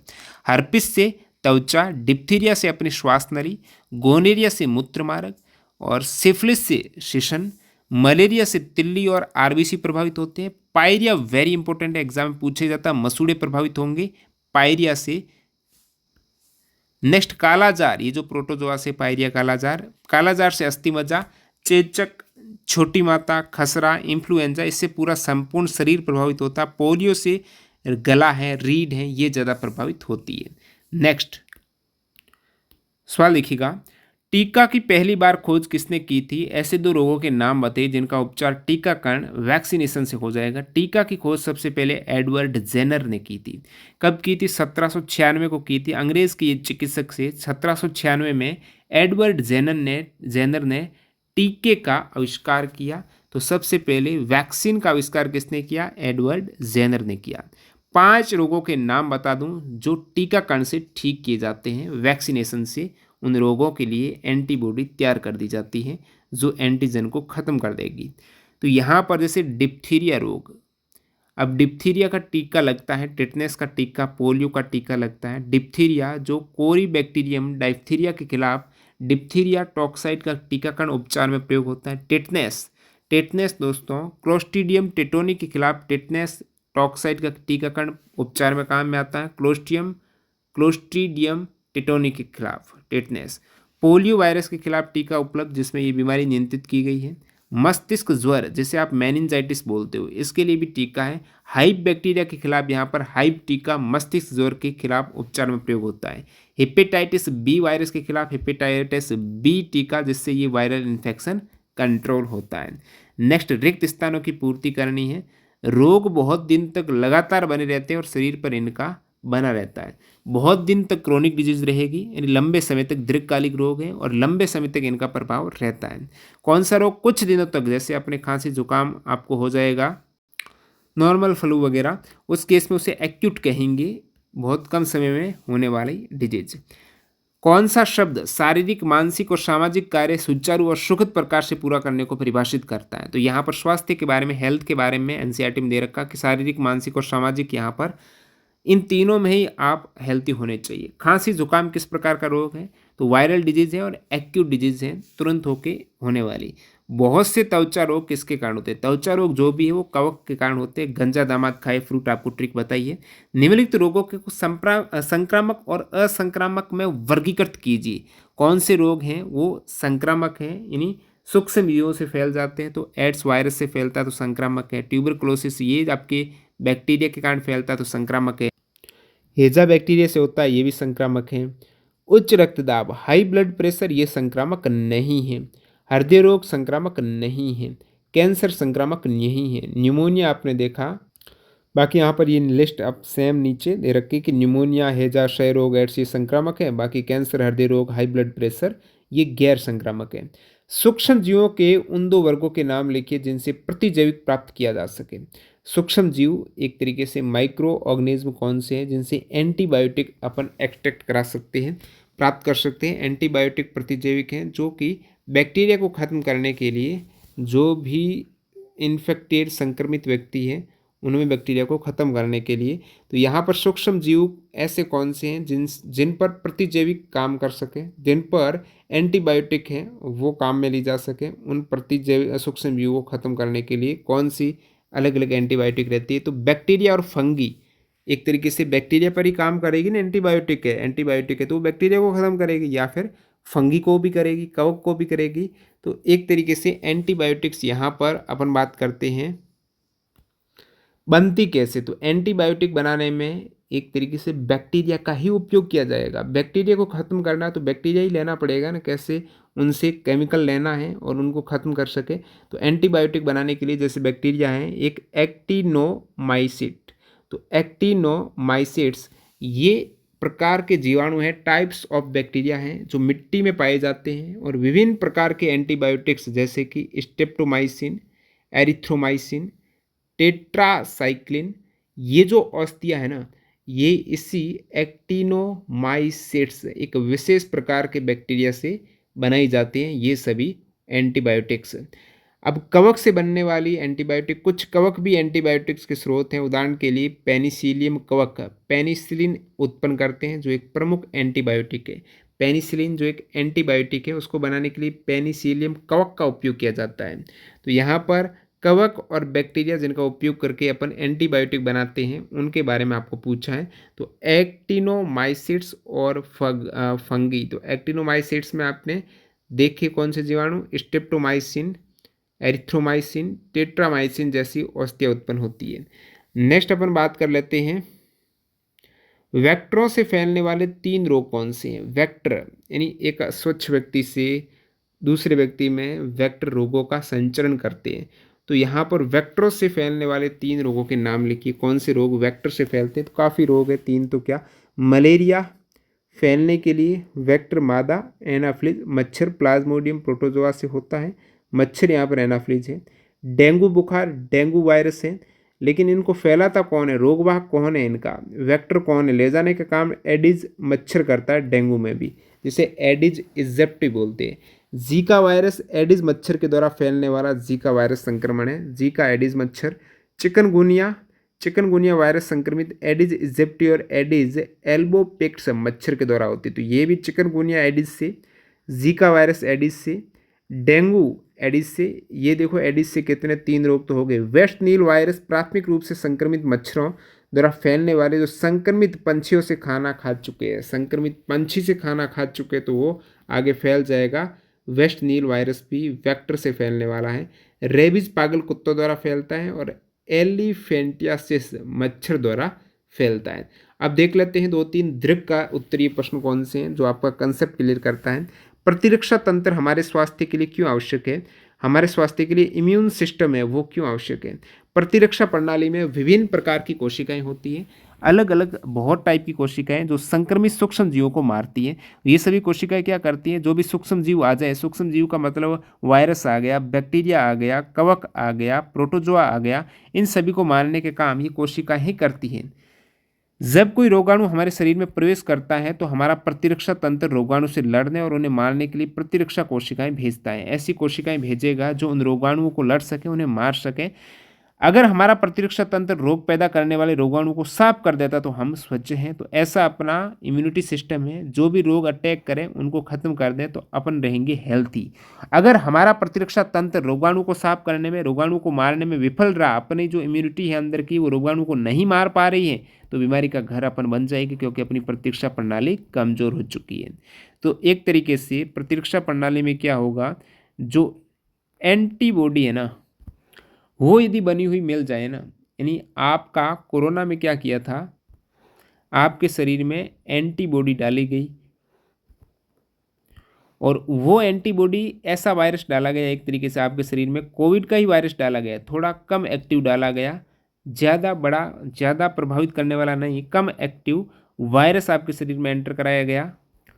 और उस वायरस को ख़त्म करने के लिए एक तरीके से वो फॉरेन एजेंट था वायरस, एक ऐसा विदेशी जो हमारे शरीर में आवश्यक नहीं था, उसको ख़त्म करने के लिए अपने शरीर का प्रतिरक्षा तंत्र यहाँ पर तत्पर हो गया, टी सेल आने लगी इसको ख़त्म करने के लिए वायरस को। तो एक तरीके से एंटीबॉडी बन गई कि उस वायरस को ख़त्म कैसे करना, पूरा कंसेप्ट यहाँ पर पूरी प्लानिंग तैयार हो गई, एंटीबॉडी बन गई। अब जैसे ही नेक्स्ट टाइम जाए, चाहे ओरिजिनल वायरस आ जाए, तो एंटीबॉडी ऑलरेडी बन रखी है, जो उस वायरस को ख़त्म कर देगी, आगे फैलने नहीं देगी। जितना जल्दी वायरस अपने आप को रेप्लिकेट करेगा, रोग उतना ही जल्दी फैलेगा आगे। एंटीजन जो फॉरेन सब्सटेंस हैं जो कि हमारे शरीर में प्रवेश करता है, इसको बैक्टीरिया, वायरस, कवक, एलर्जी, विष या अन्य विभिन्न विषाक्त पदार्थ शामिल हो सकते हैं एंटीजन में। और एंटीबॉडी एक प्रोटीन है जो अपने प्रतिरक्षा तंत्र द्वारा इन एंटीजन पर हमला करने और उनसे लड़ने के लिए बनाया जाता है। नेक्स्ट अपना विषाणु रोगों के लिए प्रतिजैविक प्रभावी क्यों नहीं होते, तो यहाँ पर ऑलरेडी बता चुके हैं कि विषाणु रोगों के लिए जो एंटीबायोटिक है ना, वो इसलिए काम नहीं करती क्योंकि एंटीबायोटिक एक तरीके से बैक्टीरिया पर काम करती है, और बैक्टीरिया का अपना खुद का जैव रासायनिक प्रक्रम है। वायरस का खुद का जैव रासायनिक प्रक्रम नहीं है। जिन भी प्राणी में वायरस एंटर करेगा, उसी के जैव रासायनिक प्रक्रम पर वो आधारित रहेगा। तो विषाणु रोगों के लिए प्रतिजैविक काम नहीं आएगी। वायरस मारने के लिए वायरस की एंटीवायरल एक तरीके से वो काम में ली जाती है। और नेक्स्ट अपना किसी संक्रामक सूक्ष्म जीव से संक्रमित होने या उससे प्रभाव में आने का अर्थ है अनिवार्य रूप से किसी रोग से ग्रसित होना नहीं है। इस कथन की व्याख्या कीजिए। यानी आप एक ऐसे व्यक्ति के संपर्क में आ गए, जैसे मान लेते हैं उनको टीबी हो रखी थी, संक्रामक सूक्ष्म जीव आपके शरीर में एंटर कर गया, लेकिन आप बीमार नहीं हुए, आप रोगग्रस्त नहीं हुए। कारण क्योंकि आपके शरीर में इतनी मजबूत एंटीबॉडी थी, इतनी मजबूत इम्यून सिस्टम था, जैसे ही वो रोगाणु अपने शरीर में प्रवेश किया उसको तुरंत खत्म कर दिया। इतना मजबूत अपना इम्यूनिटी था। इम्यूनिटी बढ़ाने के लिए विटामिन सी का इंटेक हमेशा रहना चाहिए, क्योंकि विटामिन बी है, सी है, ये हमारे शरीर में स्टोर नहीं रहते, डेली उनकी ज़रूरत रहती है। और विटामिन सी रोग प्रतिरोधक क्षमता वगैरह विकसित करने में बेहद आवश्यक है। तो जब हम किसी खास रोगाणु के संपर्क में आते हैं, तो हमारी प्रतिरक्षा प्रणाली सक्रिय कोशिकाएं भेजती है जो रोगाणु को मार देती है।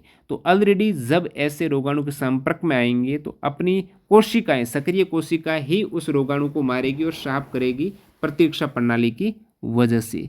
नेक्स्ट यहाँ पर एड्स को एक सिंड्रोम क्यों कहा गया, रोग नहीं। अब सबसे पहले तो सिंड्रोम किसे कहते हैं? कई रोगों के लक्षण एक साथ दिखाई पड़ना चिकित्सीय भाषा में, मनोविज्ञान में संलक्षण या सिंड्रोम कहते हैं। यानी बहुत से रोगों के यहाँ पर लक्षण एक साथ दिखाई दिए कि ये भी समस्या, ये भी समस्या, बहुत सारी डिजीज एक साथ आ गई, उसे आप सिंड्रोम कहेंगे। तो एड्स भी बहुत सारी डिजीज एक साथ आ जाएगी जब आपकी इम्यूनिटी बिल्कुल कमज़ोर हो जाएगी। हल्का खांसी जुकाम न्यूमोनिया का रूप ले लेता है। तो हल्का खांसी जुकाम हुआ तो वो एक तरीके से वायरल रहता है, और अपने शरीर का प्रतिरक्षा तंत्र, इम्यूनिटी पावर उस खांसी जुकाम में जो सूक्ष्म जीव उनको खत्म कर देते हैं। लेकिन जिस भी व्यक्ति को एड्स जैसी डिजीज हो गई HIV वायरस के कारण, तो ये छोटी छोटी बीमारी है ना, हल्की खांसी जुकाम एक्यूट डिजीज है ना, उनको भी एक तरीके से सूक्ष्म जीव को खत्म नहीं कर सकते। इतना शरीर में एंटीबॉडी का स्तर आप देख सकते हो। कई रोगों के लक्षणों के साथ साथ दिखाई पड़ना चिकित्सीय शास्त्र एवं मनोविज्ञान में संलक्षण कहते हैं। ये बात अपने हुई है। एड्स के कोई विशेष रोग लक्षण नहीं है, बल्कि ये जटिल रोग लक्षणों का परिणाम है, इसलिए इसे सिंड्रोम कहते हैं। अब ये सभी आपके सवाल कंप्लीट होते हुए यहाँ पर NCERT एग्जाम्पलर की। नेक्स्ट यहाँ पर अपन देख रहे हैं अन्य महत्वपूर्ण NCERT के फैक्ट, जिनको जानना आपको आवश्यक है इसी चैप्टर की। अब जो NCERT बुक में आपके कुछ इंपॉर्टेंट फैक्ट दे रखे हैं जो इन एग्जाम्पलर के सवाल में सम्मिलित नहीं थे, उनको लेते। सबसे पहले 5F की बात करते हैं। एग्जाम में सवाल पूछ लें कि जो 5F हैं उनमें से कौन सा F नहीं है। तो 5F में आपका एक है फ्लूइड का F। कौन सा? FLUID, फ्लूइड, जो तरल पदार्थ होता है ना, उनका। सेकेंड यहाँ पर अपनी फिंगर्स, अपनी अंगुलियाँ, फिंगर्स। थर्ड यहाँ पर फ्लाइज, फ्लाइज का मतलब होता है मक्खी, कीड़े, मक्खियाँ, वो सभी फ्लाइज में आ जाएगी। फिर ये 3 तो हो गई। चौथा आपकी फील्ड्स होता है, जो क्षेत्र होता है, खेत होता है ना, स्थान होता है, जगह, खेत, मैदान, उसे फील्ड्स कहेंगे। फिर यहाँ पर 5वां F है, वो फ्लड है। तो ये सभी 5F है, कहीं ना कहीं हेल्थ से जुड़े हुए हैं। 5FS क्या करना चाहिए? 5Fs, 5F। अब देखिए यहाँ पर आप देखेंगे ये मल पदार्थ हैं, ये गंदगी है, मल है, जिनसे रोग है वो बढ़ता है। और यहाँ पर ये एक स्वस्थ व्यक्ति है, बिल्कुल हेल्थी मैन है, और यहाँ पर मल पदार्थ है वो पड़ा हुआ है। अब होगा क्या ये मल कहाँ कहाँ जा सकता है, मल पदार्थ कहाँ पर जा सकता है, ये फ्लूइड में आ सकता है, जो अपन पानी पीते हैं तरल पदार्थ उनमें ये जा सकता है। तो जल स्रोत को आपको सुरक्षित रखना है, इन मल पदार्थ की एंट्री जल स्रोत में नहीं होने देनी है। जहाँ पर अपन ड्रिंकिंग वाटर काम में लेते हैं वो बिल्कुल सुरक्षित होना चाहिए। जल का उपचार व संचय सावधानीपूर्वक आपको करना पड़ेगा। फिंगर्स है, अब मल पदार्थ है अपनी फिंगर्स के, अंगुलियों के नाखून वगैरह में यहाँ पर फंसा हो सकता है।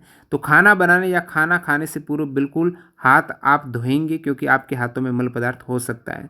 और मल त्याग के बाद तो हाथ धोना ही है। नेक्स्ट यहाँ पर फ्लाइज, मक्खियाँ भी यदि इन मल पदार्थ पर मक्खियाँ अट्रैक्ट हो गई, इन पर बैठ जाती हैं और वही मक्खियाँ उड़कर इस स्वच्छ व्यक्ति के पास आ गई तो दिक्कत बन जाएगी। तो जो भी मक्खियाँ बैठने की जगह है, खाद्य को ढककर रखें, मक्खियों को कंट्रोल करना ज़रूरी है यहाँ पर। अब खेत व मैदान में यहाँ पर मल पदार्थ आ गया तो उपयोग करने से पूर्व, अब खेत मैदान से क्या लाते हैं अपन, सब्जियाँ लाते हैं, फल लाते हैं, तो वो उस मल पदार्थ से मक्खियाँ वगैरह, रोगाणु वगैरह उन पर हो सकते हैं, फल सब्जियों पर, उनको आपको साफ करना है। और मल खुले में फील्ड में कहाँ आ गया, कहाँ से आ गया, तो खुले में बिल्कुल मल त्याग नहीं करना है, तभी आप स्वच्छ रह पाएंगे। नेक्स्ट फ्लड आ गई, बाढ़ आ गई, तो उचित जल निकासी व्यवस्था होनी चाहिए, जल का उपचार होना चाहिए, बिल्कुल जल का ट्रीटमेंट होना चाहिए, जल को साफ करने के लिए एक तरीके से। अब यहाँ पर एच का मतलब है स्वच्छता, हेल्थ, और ये आपका एस यानी साफ सफाई। तो ये 5F का आपने जाना, fluid, fingers, flies, fields, floods. Next यहाँ पर फैक्ट के देखते हैं, पेप्टिक वर्ण तथा नोबेल पुरस्कार, ये अलग से एक कॉलम बनाया था जिसमें पेप्टिक वर्ण और नोबेल पुरस्कार के बारे में बात हुई है। तो पेप्टिक वर्ण के लिए 2005 में संयुक्त रूप से 2 व्यक्तियों को नोबेल मिला है, एक मार्शल, एक वॉरेन है। वॉरेन और मार्शल को 2005 में यहाँ पर विज्ञान और औषधि का नोबेल प्राइज दिया गया। पेप्टिक वर्ण हेतु इन्होंने अच्छी खासी भूमिका निभाई थी। पेप्टिक वर्ण अल्सर, कई वर्षों से हम यही सोचते थे कि पेप्टिक वर्ण जो आमाशय या ग्रहणी में एसिडिटी संबंधित दर्द तथा रक्तस्राव करता है, आपको लगता था कि पेप्टिक वर्ण कहीं न कहीं अपने पेट में एसिडिटी, अम्लता ज़्यादा होने के कारण अपना दर्द हो रहा है या फिर ब्लीडिंग वहाँ पर हो रही है। इसका कारण रहने सहने का ढंग है। प्रत्येक व्यक्ति सोचता था कि परेशानी भरे जीवन में आमाशय में एसिड का स्राव होता है, जिसके कारण पेप्टिक वर्ण हो जाता है। 2 ऑस्ट्रेलियाई वैज्ञानिकों ने पता लगाया कि एक बैक्टीरिया जिसका नाम है हेलिकोबैक्टर पाइलोरी पेप्टिक वर्ण का कारण है। तो यहाँ पर ऑस्ट्रेलिया के 2 वैज्ञानिक जिनका नाम है वॉरेन और यहाँ पर एक वैज्ञानिक मार्शल, तो वॉरेन और मार्शल ने पता लगाया कि जो पेप्टिक वर्ण है वो कहीं न कहीं बैक्टीरिया जनित है, हेलिकोबैक्टर पाइलोरी के कारण होता है। ऑस्ट्रेलिया के रोग विज्ञानी रॉबिन वॉरेन, इनने छोटे छोटे वक्राकार बैक्टीरियाओं को अनेक रोगियों के आमाशय के निचले भाग में देखा। बैरी मार्शल एक चिकित्सक, इन्होंने वॉरेन की खोज में दिलचस्पी ली और उन्होंने इन स्रोतों से बैक्टीरिया का संवर्धन करने में सफलता प्राप्त की। तो यहाँ पर जो क्षेत्र आमाशय अपना पेट का निचला भाग था, वहाँ पर ये सभी बैक्टीरिया देखे और चिकित्सक वॉरेन ने खोज की और इन स्रोतों से बैक्टीरिया का संवर्धन कराने में सफलता प्राप्त की। अपने उपचार अध्ययन में मार्शल और वॉरेन ने पता लगाया कि रोगी के पेप्टिक वर्ण का उपचार तभी हो सकता है जब बैक्टीरिया को आमाशय में मार दिया जाए। आमाशय में ही बैक्टीरिया मारेंगे तभी पेप्टिक वर्ण का उपचार होगा। मार्शल तथा वॉरेन के इस अद्भुत कार्य के लिए विश्व समुदाय आभारी है। पेप्टिक वर्ण एक दीर्घकालिक एवं असहाय स्थिति वाला रोग नहीं रहा, बल्कि कुछ समय तक की प्रतिजैविक के उपचार से ठीक हो जाता है। और 2005 में इस पेप्टिक वर्ण के जो बैक्टीरिया है, हेलिकोबैक्टर वगैरह, इनके बारे में जानकारी हासिल करना, उनसे खत्म करने के बारे में जानकारी के लिए विज्ञान एवं औषधि के लिए 2005 का नोबेल प्राइज इन्हें, मार्शल और वॉरेन को दिया गया। वायरस से होने वाले सामान्य रोग कौन से हैं, इसकी बात हो चुकी है। खांसी, जुकाम, इन्फ्लुएंजा, डेंगू बुखार एड्स हैं। कुछ रोग जैसे कि टाइफाइड बुखार, हैजा, क्षय रोग, एंथ्रेक्स बैक्टीरिया से होते हैं। बहुत से सामान्य त्वचा रोग विभिन्न प्रकार की फंगाई, कवक से होते हैं। प्रोटोजोआ से मलेरिया, कालाजार, फिलपाव नामक रोग कृमि की विभिन्न स्पीसीज हैं। अब ये सभी एनसीईआरटी में फैक्ट। इसके अतिरिक्त वायरस वर्सेस बैक्टीरिया के बारे में बात हो रखी थी, जो ऑलरेडी अपन इस वीडियो में बात कर चुके हैं कि वायरस का खुद का जैव रासायनिक प्रक्रम नहीं होता है, वो सजीव और निर्जीव के मध्य की योजक कड़ी है। जिस भी सजीव में प्रवेश करेगा उसी होस्ट का वो जैव रासायनिक प्रक्रम काम में लेगा, और बैक्टीरिया का खुद का प्रक्रम होता है। सो जो बैक्टीरिया को ख़त्म करने के लिए एंटीबायोटिक वगैरह बनाना आसान है, क्योंकि उनका खुद का जो प्रतिजैविक बायोकेमिकल सिस्टम है उन्हीं को नष्ट करना है, जिससे मानव कोशिका को कोई हानि नहीं पहुंचेगी। फैक्ट देखते हैं, सभी वायरस परपोषी की कोशिकाओं में रहते हैं, लेकिन बैक्टीरिया में ऐसा कम ही होता है, दूसरे की कोशिकाओं में नहीं रहेंगे। वायरस, बैक्टीरिया तथा फंजाई में गुणन अत्यंत तेजी से होता है। वायरस हो गया, बैक्टीरिया हो गया, फंजाई जो सूक्ष्म जीव है ना, खुद का मल्टी एक तरीके से गुणन है, प्रतिलिपि है, वो बहुत तेजी से बनाते हैं। जबकि तुलनात्मक रूप से कृमि में, जो कृमि है ना वर्म्स, उनमें गुणन कम होता है। वर्गीकरण के अनुसार सभी बैक्टीरिया एक दूसरे से वायरस की अपेक्षा अधिक निकट होते हैं। ऐसा वायरस में भी होता है। इनका अर्थ ये कि अनेक जैव प्रक्रिया में जब सभी बैक्टीरियाओं में समान होती है, लेकिन वायरस वर्ग में भिन्न होती है जैव प्रक्रियाएं। ये सही बात है। और हम एंटीबायोटिक का उदाहरण लेते हैं। एंटीबायोटिक के महत्वपूर्ण जैव रासायनिक मार्ग को बंद कर देते हैं। एंटीबायोटिक में क्या होगा, जो महत्वपूर्ण जैव रासायनिक मार्ग है ना, जहाँ पर वो बैक्टीरिया जीवित था, उसी को बंद कर दिया, जैव रासायनिक मार्ग को बंद कर दिया, तो वो बैक्टीरिया खत्म हो जाएगा। बहुत से बैक्टीरिया अपनी रक्षा के लिए कोशिका भित्ति बना लेते हैं। पेनिसिलिन एंटीबायोटिक बैक्टीरिया की कोशिका भित्ति बनाने वाली प्रक्रिया को बाधित कर देती है।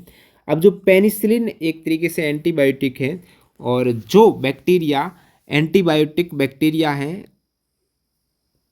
अब बैक्टीरिया अपनी रक्षा के लिए कोशिका भित्ति बना देगा, लेकिन पेनिसिलिन है ना, एक एंटीबायोटिक है। एंटीबायोटिक बैक्टीरिया की कोशिका भित्ति बनाने की प्रक्रिया को बाधित कर देता है। ये एंटीबायोटिक है। एंटीबायोटिक बैक्टीरिया की कोशिका भित्ति बनने ही नहीं देगा। परिणाम स्वरूप बैक्टीरिया कोशिका भित्ति नहीं बन सकती है, वो सरलता से मर जाएंगे। अब बैक्टीरिया की कोशिका भित्ति नहीं बनी तो बैक्टीरिया मर जाएंगे। मानव की कोशिकाएं कोशिका भित्ति नहीं बन सकती, इसलिए पेनिसिलिन का प्रभाव हम पर नहीं होता है।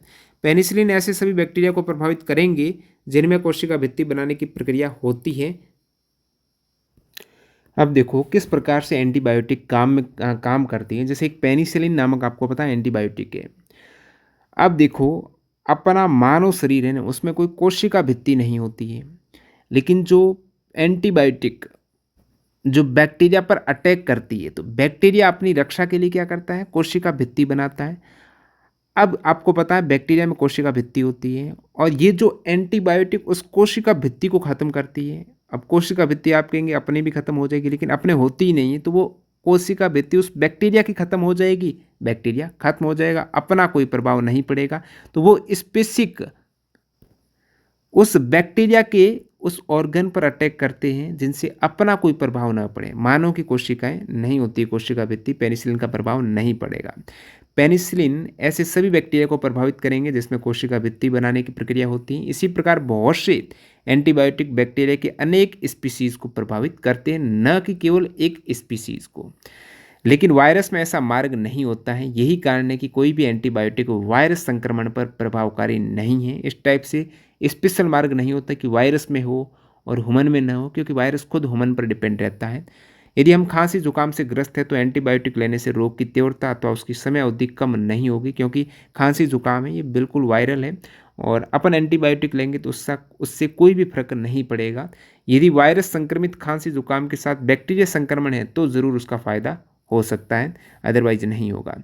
अब यहाँ पर कुछ इमेज दे रखी है एनसीईआरटी में। जैसे यहाँ आप देखेंगे प्रोटोजोआ जो परजीवी हैं, ट्रिप्नोसोमा ये निंद्रालु व्याधि का कारक है, यानी स्लीपिंग सिकनेस, सोने की बीमारी, निंद्रालु बीमारी के लिए प्रोटोजोआ ट्रिप्नोसोमा है वो कारक है। ट्रिप्नोसोमा को तस्त्रीनुमा लाल रक्त कोशिका के साथ प्रदर्शित किया गया है। तो आरबीसी के साथ में यहाँ पर इस प्रोटोजोआ ट्रिप्नोसोमा को प्रदर्शित किया गया है, जिससे आपको उसके आकार का पता चल सके। कॉपीराइट यहाँ पर एक तरीके से कहाँ से इमेज उठाई गई है वो बात हुई है। तो ये आपके आरबीसी के पास में ये ट्रिप्नोसोमा है जो निद्रा रोग का कारक है। नेक्स्ट यहाँ पर एक और इमेज देखेंगे, स्टिफाई लोकोकाई बैक्टीरिया, ये एक बैक्टीरिया है जो मुहासे का एक्ने का कारक है, और यहाँ पर बाईं ओर की रेखा 5 माइक्रोमीटर माप को प्रदर्शित करती है। नेक्स्ट अपन देखते हैं लेशमानिया जो कालाजार व्याधि है ना, प्रोटोजोआ से होने वाला रोग कालाजार है। तो ये लेशमानिया प्रोटोजोआ है, ये इसका कारक है। ये जीव अंडाकार तथा प्रत्येक में एक चाबुक नुमा संरचना होती है। इस टाइप से अंडाकार, ऊपर आप देखेंगे अंडाकार और चाबुक नुमा संरचना होगी ये लेशमानिया की। तो इस टाइप से ये कुछ इंपॉर्टेंट इमेज आपके समक्ष होने के बाद, क्या सभी सूक्ष्म जीव एक ही अंग अथवा उत्तक में जाते हैं अथवा वे भिन्न भिन्न स्थानों पर जाते हैं? सूक्ष्म जीव का कहने का मतलब जो आपके वायरस हैं, बैक्टीरिया हैं, प्रोटोजोआ है, और इसके अतिरिक्त फंगी है। ये सभी सूक्ष्म जीव क्या अपने एक ही अंग में जाएंगे या अलग अलग उत्तक अंग स्थान में जाते हैं। सूक्ष्म जीव के विभिन्न स्पीसीज शरीर के विभिन्न भागों में विकसित होते हैं। सूक्ष्म जीव के जितने अलग अलग स्पीसीज हैं, जो बैक्टीरिया वायरस हैं, वो अपने शरीर के अलग भागों में विकसित होंगे, अलग अलग भागों में। ऐसा तो किस भागों में होंगे, तो ऐसा चुनाव उनमें प्रवेश के स्थान पर कर देगा। अब जो सूक्ष्म जीव कहाँ से प्रवेश कर रहे हैं, जैसे हवा से नाक द्वारा प्रवेश करें तो ये फेफड़ों में जाएंगे। ऐसा बैक्टीरिया से होने वाले क्षय रोग में होता है, तो क्षय रोग फेफड़ों में आपका टीबी वगैरह हो जाएगा। यदि नाक से इस प्रकार कहाँ से प्रवेश कर रहा है उस पर डिपेंड है कि कहाँ पर जाएगा। यदि ये मुंह के द्वारा प्रवेश करे तो आहार नाल में चले जाएंगे और उसके कारण अपने आंतर संबंधित रोग जो टाइफाइड वगैरह वो हो जाएगा। अथवा यकृत में चले जाएंगे मुंह में जाने के बाद, और हेपेटाइटिस है, ये पीलिया है, इनका कारक बन जाएगा। लेकिन हमेशा ऐसा नहीं है कि जहाँ से ये प्रवेश करे उसी अंग को प्रभावित करेंगे आगे जाकर। एचआईवी वायरस जो लैंगिक अंगों के द्वारा प्रवेश करता है, ठीक है, और लसिका ग्रंथियों में फैलता है ये, तो जहाँ से प्रवेश करेगा उस अंग को प्रभावित न करके ऐसे भी हैं अलग अंग को प्रभावित करें। तो एचआईवी वायरस कहाँ प्रभाव डालता है, लसिका ग्रंथि पे डालता है, वैसे इम्यून सिस्टम पर डालता है अपना। मलेरिया उत्पन्न करने वाले सूक्ष्म जीव जो मच्छरों के काटने से शरीर में प्रवेश करते हैं। मलेरिया जो सूक्ष्म जीव हैं, प्रोटोजोआ है, परजीवी है, वो मच्छर के काटने से शरीर में जाता है, लेकिन यकृत में ये चले जाते हैं, उसके बाद लाल रुधिर कोशिकाओं में चले जाते हैं।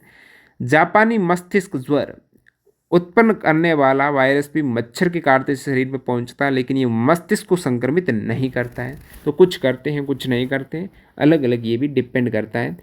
जिस उत्तक अथवा अंग पर सूक्ष्म जीव आक्रमण करता है, रोग के लक्षण तथा चिन्ह उसी पर निर्भर करते हैं। यदि फेफड़े पर आक्रमण किया तब लक्षण खांसी तथा कम सांस आना होगा।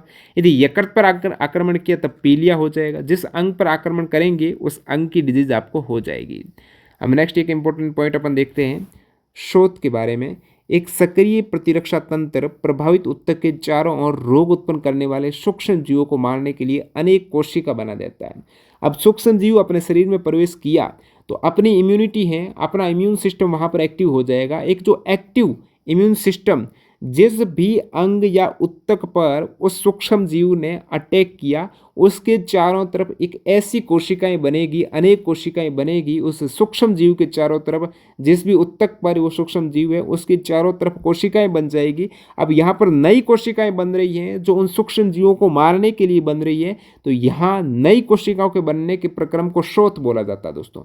नई कोशिका बनती हैं जो सूक्ष्म जीवों को मारती हैं एज ए इम्यूनिटी के लिए। तो इस प्रक्रम के अंतर्गत स्थानीय प्रभाव, जैसे अब जो नई कोशिकाओं बनेगी उस केस में वहाँ पर क्या हो सकता है, स्वेलिंग हो सकती है, दर्द हो सकती है, सामान्य प्रभाव बुखार वगैरह आ सकता है। नई कोशिकाओं के बनने के प्रक्रम के दौरान ये चीज़ें हो जाती है। अब नेक्स्ट पॉइंट है हम सूक्ष्म जीवों को कैसे मारते हैं। सूक्ष्म जीव को मारते कैसे, तो ड्रग्स देनी पड़ेगी आपको, मेडिसिन औषधि का सेवन करना पड़ेगा। सूक्ष्म जीव विभिन्न वर्गों में आते हैं, वायरस हो सकता है, बैक्टीरिया, फंजाई, प्रोटोजोआ हो सकता है। तो जीवों के प्रत्येक वर्ग में कुछ आवश्यक जैव रासायनिक जैव प्रक्रिया के बारे में अपने इस वीडियो में भली भांति बात की है, और उस जैव प्रक्रियाओं पर अटैक किया जाएगा। जैसे बैक्टीरिया वगैरह एंटीबायोटिक से अपन उन सूक्ष्म जीवों को मार सकते हैं। नेक्स्ट यहाँ पर एंटीवायरल औषधि का बनना एंटीबैक्टीरियल औषधि बनने की अपेक्षा कठिन है, इस वीडियो में बात हो चुकी है। इम्यूनिटी के बारे में इस वीडियो में अच्छे ढंग से बात हुई है, फिर भी कुछ इंपॉर्टेंट पॉइंट आपको बता देता हूँ। जब टीकाकरण की बात आती है ना, जैसे अपने शरीर में कोरोना वैक्सीन लगाई गई, उस केस में अपने शरीर में एक इनएक्टिव कोरोना वायरस प्रवेश कराया गया और उस एक तरीके से कमज़ोर कोरोना वायरस को लड़ने के लिए जो शरीर में ज़्यादा नुकसान नहीं पहुंचाएगा, अपने शरीर में एंटीबॉडी तैयार कर देगा। उस कोरोना वायरस को मारने के लिए शरीर में धीरे धीरे एंटीबॉडी बनने लगेगी और वो एंटीबॉडी भविष्य में काम में आएगी। स्मरण रखेगी अपनी शरीर का प्रतिरक्षा तंत्र, कोशिकाएं हैं, स्मरण रखेगी। नेक्स्ट ऐसा कोई एंटीजन आ जाए ना कोरोना की तरफ, फॉरेन एजेंट आ जाए, फॉरेन सब्सटेंस आ जाए, उस केस में उसको कैसे मारना है, ऑलरेडी एंटीबॉडी तैयार है, वो वैक्सीन से अपनी तैयार हो गई। तो ये प्रतिरक्षा है इस टाइप से अलग अलग। पहले क्या होता था आप देखेंगे, परंपरा के अनुसार भारतीय तथा चीनी चिकित्सकीय तंत्र में कभी कभी जानबूझकर चेचक से पीड़ित व्यक्ति तथा स्वच्छ व्यक्ति की त्वचा को आपस में रगड़ते थे। जिसको चेचक हो चुका है, कहने का मतलब चिकन पॉक्स हो चुका है, और एक बिल्कुल हेल्थी मैन है। अब उस हेल्थी मैन में एंटीबॉडी विकसित करनी है चेचक की, उस केस में जिसको चेचक हो चुका है, एक तरीके से स्किन की डिजीज है, दोनों ही व्यक्तियों की आपस में स्किन को रगड़ते थे, उन्हें इससे ऐसा इसलिए करते थे कि चेचक के मंद रोगाणु स्वच्छ व्यक्ति के शरीर में रोग के प्रति प्रतिरोधक क्षमता विकसित कर सके, क्योंकि चेचक के मंद रोगाणु रगड़ने से उसके त्वचा पर आएंगे और उनको मारने के लिए उनके शरीर में एंटीबॉडी प्रतिरोधक क्षमता विकसित हो सके। 200 वर्ष पूर्व एक इंग्लिश चिकित्सक जिसका नाम एडवर्ड जेनर था, जो सबसे पहले टीके की खोज की थी ना, चेचक के टीके की खोज एडवर्ड जेनर ने की थी। उन्होंने पता लगाया ग्वाले से, ग्वाला जो कि गोल चेचक हो रखा था। अब गोल चेचक इतना खतरनाक नहीं होता है, कमजोर होता है, तो गाय से गो से चेचक आया। और जब महामारी आई चेचक की, चिकन पॉक्स की, उस केस में उस ग्वाले के कुछ भी नहीं हुआ, क्योंकि ऑलरेडी उसके शरीर में उस गो चेचक जो एक कमजोर चेचक था गाय से आया, उसके शरीर में एंटीबॉडी बन रखी थी। जब रियल वाला चेचक आ गया महामारी से व्यक्तियों में फैलने वाला, पहले गायों वाला कमजोर था, उस व्यक्ति में कमजोर चेचक के प्रति एंटीबॉडी बन गई, उस व्यक्ति को कोई फर्क भी नहीं पड़ा उस कमजोर चेचक के कारण। अब जैसे ही रियल चेचक आया तो गो चेचक मंद रोग है, और जेनर ने जानबूझकर लोगों में फिर गो चेचक प्रवेश कराया ताकि वो एंटीबॉडी बन सके मंद रोग के द्वारा। और इससे उन्होंने पाया कि अब वे लोग चेचक के प्रतिरोधी हैं। इसका कारण है कि चेचक का बैक्टीरिया गो चेचक के वायरस का निकट संबंधी है। अब गो चेचक की बात हो रही, गाय की बात हो रही, तो यहाँ पर एक इंपॉर्टेंट पॉइंट है जो कि प्रीवियस एग्जाम में पूछा हुआ है एसएससी के टीसीएस ने।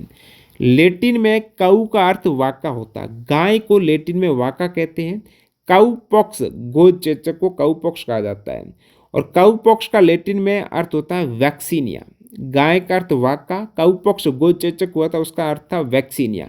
इस आधार पर वैक्सीन अर्थात टीका शब्द है ना, इंग्लिश में वैक्सीन बोलते हैं टीके को, वो इस वैक्सीनिया से आया है। वैक्सीनिया का मतलब गो चेचक होता है, ध्यान रखना। इस टीका का एक तरीके से मूल शब्द ये गाय से आया, गो चेचक से आया वैक्सीन शब्द, टीका शब्द। अब टिटनेस के, डिप्थीरिया के, कोकर खांसी के, चेचक, पोलियो आदि के टीके उपलब्ध रहते हैं। तो टीकाकरण का सामान्य नियम ये है कि शरीर में विशिष्ट संक्रमण प्रविष्ट कराकर, एक ऐसा संक्रमण जो विशिष्ट हो, स्पेसिफिक हो, नॉर्मल संक्रमण नहीं, जैसे नॉर्मल कोरोना होता वो नहीं, एक ऐसा इनएक्टिव कोरोना प्रवेश करा दी जो विशिष्ट है, स्पेशल संक्रमण प्रविष्ट कराया, प्रतिरक्षा तंत्र को मूर्ख बना सके। और प्रतिरक्षा तंत्र को मूर्ख बनाया तो वहाँ पर एंटीबॉडी बन जाएगी, और उन रोगाणुओं की नकल करता है जो टीके के द्वारा शरीर में पहुँचे हैं। ये वास्तव में रोग नहीं करते, लेकिन ये वास्तव में रोग करने वाले रोगाणुओं को उनके बाद रोकने में समर्थ रहते हैं। नेक्स्ट यहाँ पर मनुष्यों में होने वाले आनुवांशिक डिजीज कौन से हैं? आनुवांशिक रोग हैं जो पीढ़ी दर पीढ़ी बाप से बेटे में आ गया तो फिर नेक्स्ट जनरेशन में चला गया, एक तरीके से जीन्स में म्यूटेशन होने के कारण ये चीज़ हो जाती है। तो आनुवांशिक डिजीज में आपके हीमोफीलिया डिजीज आनुवांशिक है, और वर्णांधता, कलर ब्लाइंडनेस जिसे आप बोलते हो, कलर के बारे में ज्ञान, एक तरीके से कुछ भी एक ही कलर दिखता है उनको, कलर ब्लाइंडनेस हो गया, वो भी आनुवांशिक डिजीज है। सिकल सेल रोग आनुवांशिक है। डाउन सिंड्रोम, डाउन सिंड्रोम जैसे मांगोलिज्म बोलते हैं, तो इस मैंगोलिज्म में मंद बुद्धि वगैरह ये ज़्यादा हो जाता है। टर्नर सिंड्रोम, वैसे अपने शरीर में 23×2 नंबर ऑफ क्रोमोसोम गुणसूत्र होते हैं 46, लेकिन टर्नर में क्या हो गया, 46 के स्थान पर 45 गुणसूत्र ही होते हैं। क्लिनेफेल्टर सिंड्रोम जिसके कारण नपुंसकता देखने को मिलती है, 47 गुणसूत्र होते हैं, यानी एक ज़्यादा होता है क्लिनेफेल्टर। अब फिल्टर में ज़्यादा हो गया, टर्नर में कम हो गया। एक होता है पटाऊ सिंड्रोम, इसमें क्या होगा, होठ होता है ना अपना, वो बीच में से कटा हुआ रहेगा, पटाऊ सिंड्रोम से ग्रसित व्यक्ति का। कैंसर है, मिर्गी है, ये सभी रोग आनुवांशिक डिजीज हैं। ये haemophilia, colour blindness, sickle cell रोग, डाउन सिंड्रोम जिसे मांगोलिज्म बोलते हैं, टर्नर सिंड्रोम 45 गुणसूत्र, Klinefelter syndrome 47, Patau syndrome, cancer, मिर्गी, ये सभी आनुवांशिक डिजीज है। अब आपको पूछ ले ऑटो इम्यून डिजीज का एक पहले सवाल पूछा हुआ, निम्नलिखित में से ऑटो इम्यून डिजीज कौन से है? तो यहाँ पर ये जो रूमेटॉइड अर्थराइटिस, अर्थराइटिस को गठिया रोग कहते हैं, अपने जॉइंट में जो दर्द होता है ना वो गठिया रोग है। और रूमेटॉइड अर्थराइटिस एक ऑटो इम्यून डिजीज है। ऑटो इम्यून का मतलब ये हुआ कि अपने शरीर में इम्यूनिटी के लिए ऐसी कोशिकाएं रहती हैं जो फॉरेन जो सब्सटेंस आते हैं, एक ऐसी चीज़ें जो अपने शरीर में आवश्यक नहीं है, जैसे कि वायरस आ गया, सूक्ष्म जीव अपने आप में क्या फॉरेन सब्सटेंस ही है, तो उन सूक्ष्म जीव को मारने का काम होता है अपने शरीर में प्रतिरक्षा का, रोग प्रतिरोधक क्षमता का। लेकिन कभी कभार शरीर में कुछ गलत साइकिल की वजह से, हार्मोन की वजह से जो अपने शरीर की प्रतिरक्षा प्रणाली है ना, वो खुद की कोशिकाओं को ही मारने लग जाती है। यानी अपने आप पर ही अटैक करना लग जाए। शरीर पर करना तो था सूक्ष्म जीवों पर अटैक, लेकिन खुद के शरीर पर अटैक करना स्टार्ट कर दिया।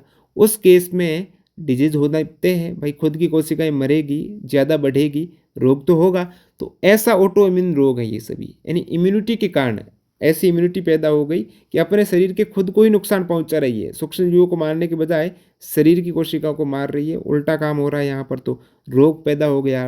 तो रूमेटॉइड अर्थराइटिस, अब जो जोड़े हैं, जॉइंट हैं, वहाँ पर ये ऑटो इम्यून डिजीज ने क्या किया, जॉइंट में काम का तमाम किया, तो जॉइंटों में दर्द होना स्टार्ट हुआ। ऐसे रूमेटॉइड अर्थराइटिस कहेंगे।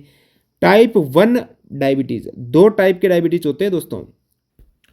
टाइप 1 डायबिटीज में क्या होता है, मधुमेह रोग होता है जिसमें इंसुलिन की कमी से ये रोग होता है, ठीक है। अब टाइप 1 डायबिटीज में अपने शरीर में इंसुलिन कहाँ बनता है, अग्नाशय कोशिका, अग्नाशय ग्रंथि में बनता है, और कोशिकाओं जो अपनी लैंगरहैंस द्वीप समूह में रहती है। अब यदि ये इंसुलिन बिल्कुल न बने तो टाइप 1 मधुमेह हो जाएगा। इंसुलिन बिल्कुल बन ही नहीं रहा है, उस केस में इंसुलिन की आवश्यकता कब होती है, जब भोजन से एनर्जी में कन्वर्ट करना, अपने जो खाया है ग्लूकोज वगैरह, वो ऊर्जा में कन्वर्ट हो ही नहीं रहा है, तो खाया हुआ कोई काम आएगा, नहीं आएगा। तो ऊर्जा में कन्वर्ट करने के लिए इंसुलिन है, उसको ऊर्जा में कन्वर्ट करता है। अब टाइप 1 डायबिटीज़ में इंसुलिन बिल्कुल स्रावित नहीं होता, तो बाहर से आपको इंसुलिन लेना पड़ेगा। बिल्कुल टाइप 1 डायबिटीज़ ज़्यादा रिस्की है। टाइप 2 डायबिटीज़ में क्या होगा, जैसे किसी के मोटापे के कारण इंसुलिन स्रावित तो हो रहा है लेकिन कम हो रहा है, आवश्यकता से कम हो रहा है, डिमांड ज़्यादा है लेकिन पूर्ति कम हो रही है, तो उस केस में काम चल जाता है यदि आप कंट्रोल करते हो खाने पीने में, या फिर मेडिसिन उसमें भी लेनी पड़ती है काफ़ी बार, लेकिन इंसुलिन के इंजेक्शन वगैरह हैं वो नहीं लेते हैं। तो ये टाइप 1 डायबिटीज़ ऑटोइम्यून डिजीज़ है। बहुसंक्रमी, क्योंकि ऑटोइम्यून क्यों है, यहाँ पर इंसुलिन जो बनाने वाले अग्नाशय की कोशिकाएं उन्हीं को खत्म कर दिया इन्होंने। बहुसंक्रमी स्नायु विकार, मल्टीपल स्क्लेरोसिस, सिस्टेमिक लूप्स इरिथेमेटोस, ये रोग भी ऑटोइम्यून है। सिलिएक रोग, तो सिलिएक डिजीज, सोराइसिस डिजीज है, ये भी काफ़ी बार एग्जाम में पूछा जाता है, जो एक ऑटोइम्यून डिजीज है, त्वचा पर विकार पैदा कर देता है ये। नेक्स्ट आपके, और सोराइसिस से यकृत, कौन सा अंग प्रभावित होता है, यकृत होता है, ये भी एग्जाम में आया हुआ है। नेक्स्ट आपके हाशिमोटोज थायरोइडाइट्स, तो हाशिमोटोज थायरोइडाइट्स थायराइड ग्रंथि को प्रभावित करता है। ग्रेव्स डिजीज क्या है, थायराइड हार्मोन बहुत अधिक उत्पादित हो जाएगा अपने थायराइड ग्रंथि से, उस केस में ग्रेव्स डिजीज हो जाएगी। एडिसन रोग में एड्रिनल इनसफिशियंसी, एड्रिनल जो हार्मोन है, एड्रिनल ग्लैंड से एड्रिनलिन हार्मोन आता है, वो यदि कम हो जाए तो एडिसन डिजीज हो जाएगी। ये सभी आपने ऊपर डिजीज देखे, ये ऑटो इम्यून डिजीज है। इनमें सोराइसिस है, इसमें क्या होगा, त्वचा कोशिकाएं एकत्रित होकर पपड़ीदार, खुजलीदार, सूखे धब्बे यहाँ पर बन जाएगी। सिलिएक डिजीज जो ऑटो इम्यून है, जो ग्लूटीन खाना, गेहूं से ग्लूटीन मिलता है ना, तो ग्लूटीन खाने से उत्पन्न प्रतिरक्षा प्रतिक्रिया। अब ग्लूटीन से क्या होगा, काफ़ी बार होता है, काफ़ी व्यक्तियों का शरीर है वो ग्लूटीन नहीं मानता है, तो उनमें इम्यूनिटी पर प्रभाव पड़ता है। और रूमेटॉइड अर्थराइटिस है, जैसे संधि स्रोत में शरीर में रोगों से लड़ने वाला तंत्र, जोड़े जो जॉइंट है वहाँ पर वो चीज़ें प्रभाव डालती है, वो तक खत्म हो जाएंगे जोड़ों के। तो ये कुछ इंपॉर्टेंट पॉइंट लास्ट में दे रखे हैं जो ऑलरेडी वीडियो में कवर है, कि स्वच्छ से शरीर का मतलब है शारीरिक, मानसिक और सामाजिक स्वास्थ्य। किसी का स्वास्थ्य उसके भौतिक, पर्यावरण और आर्थिक अवस्था पर निर्भर करता है। बिल्कुल आर्थिक अवस्था पर भी स्वास्थ्य निर्भर करता है और भौतिक पर्यावरण पर तो करता ही है।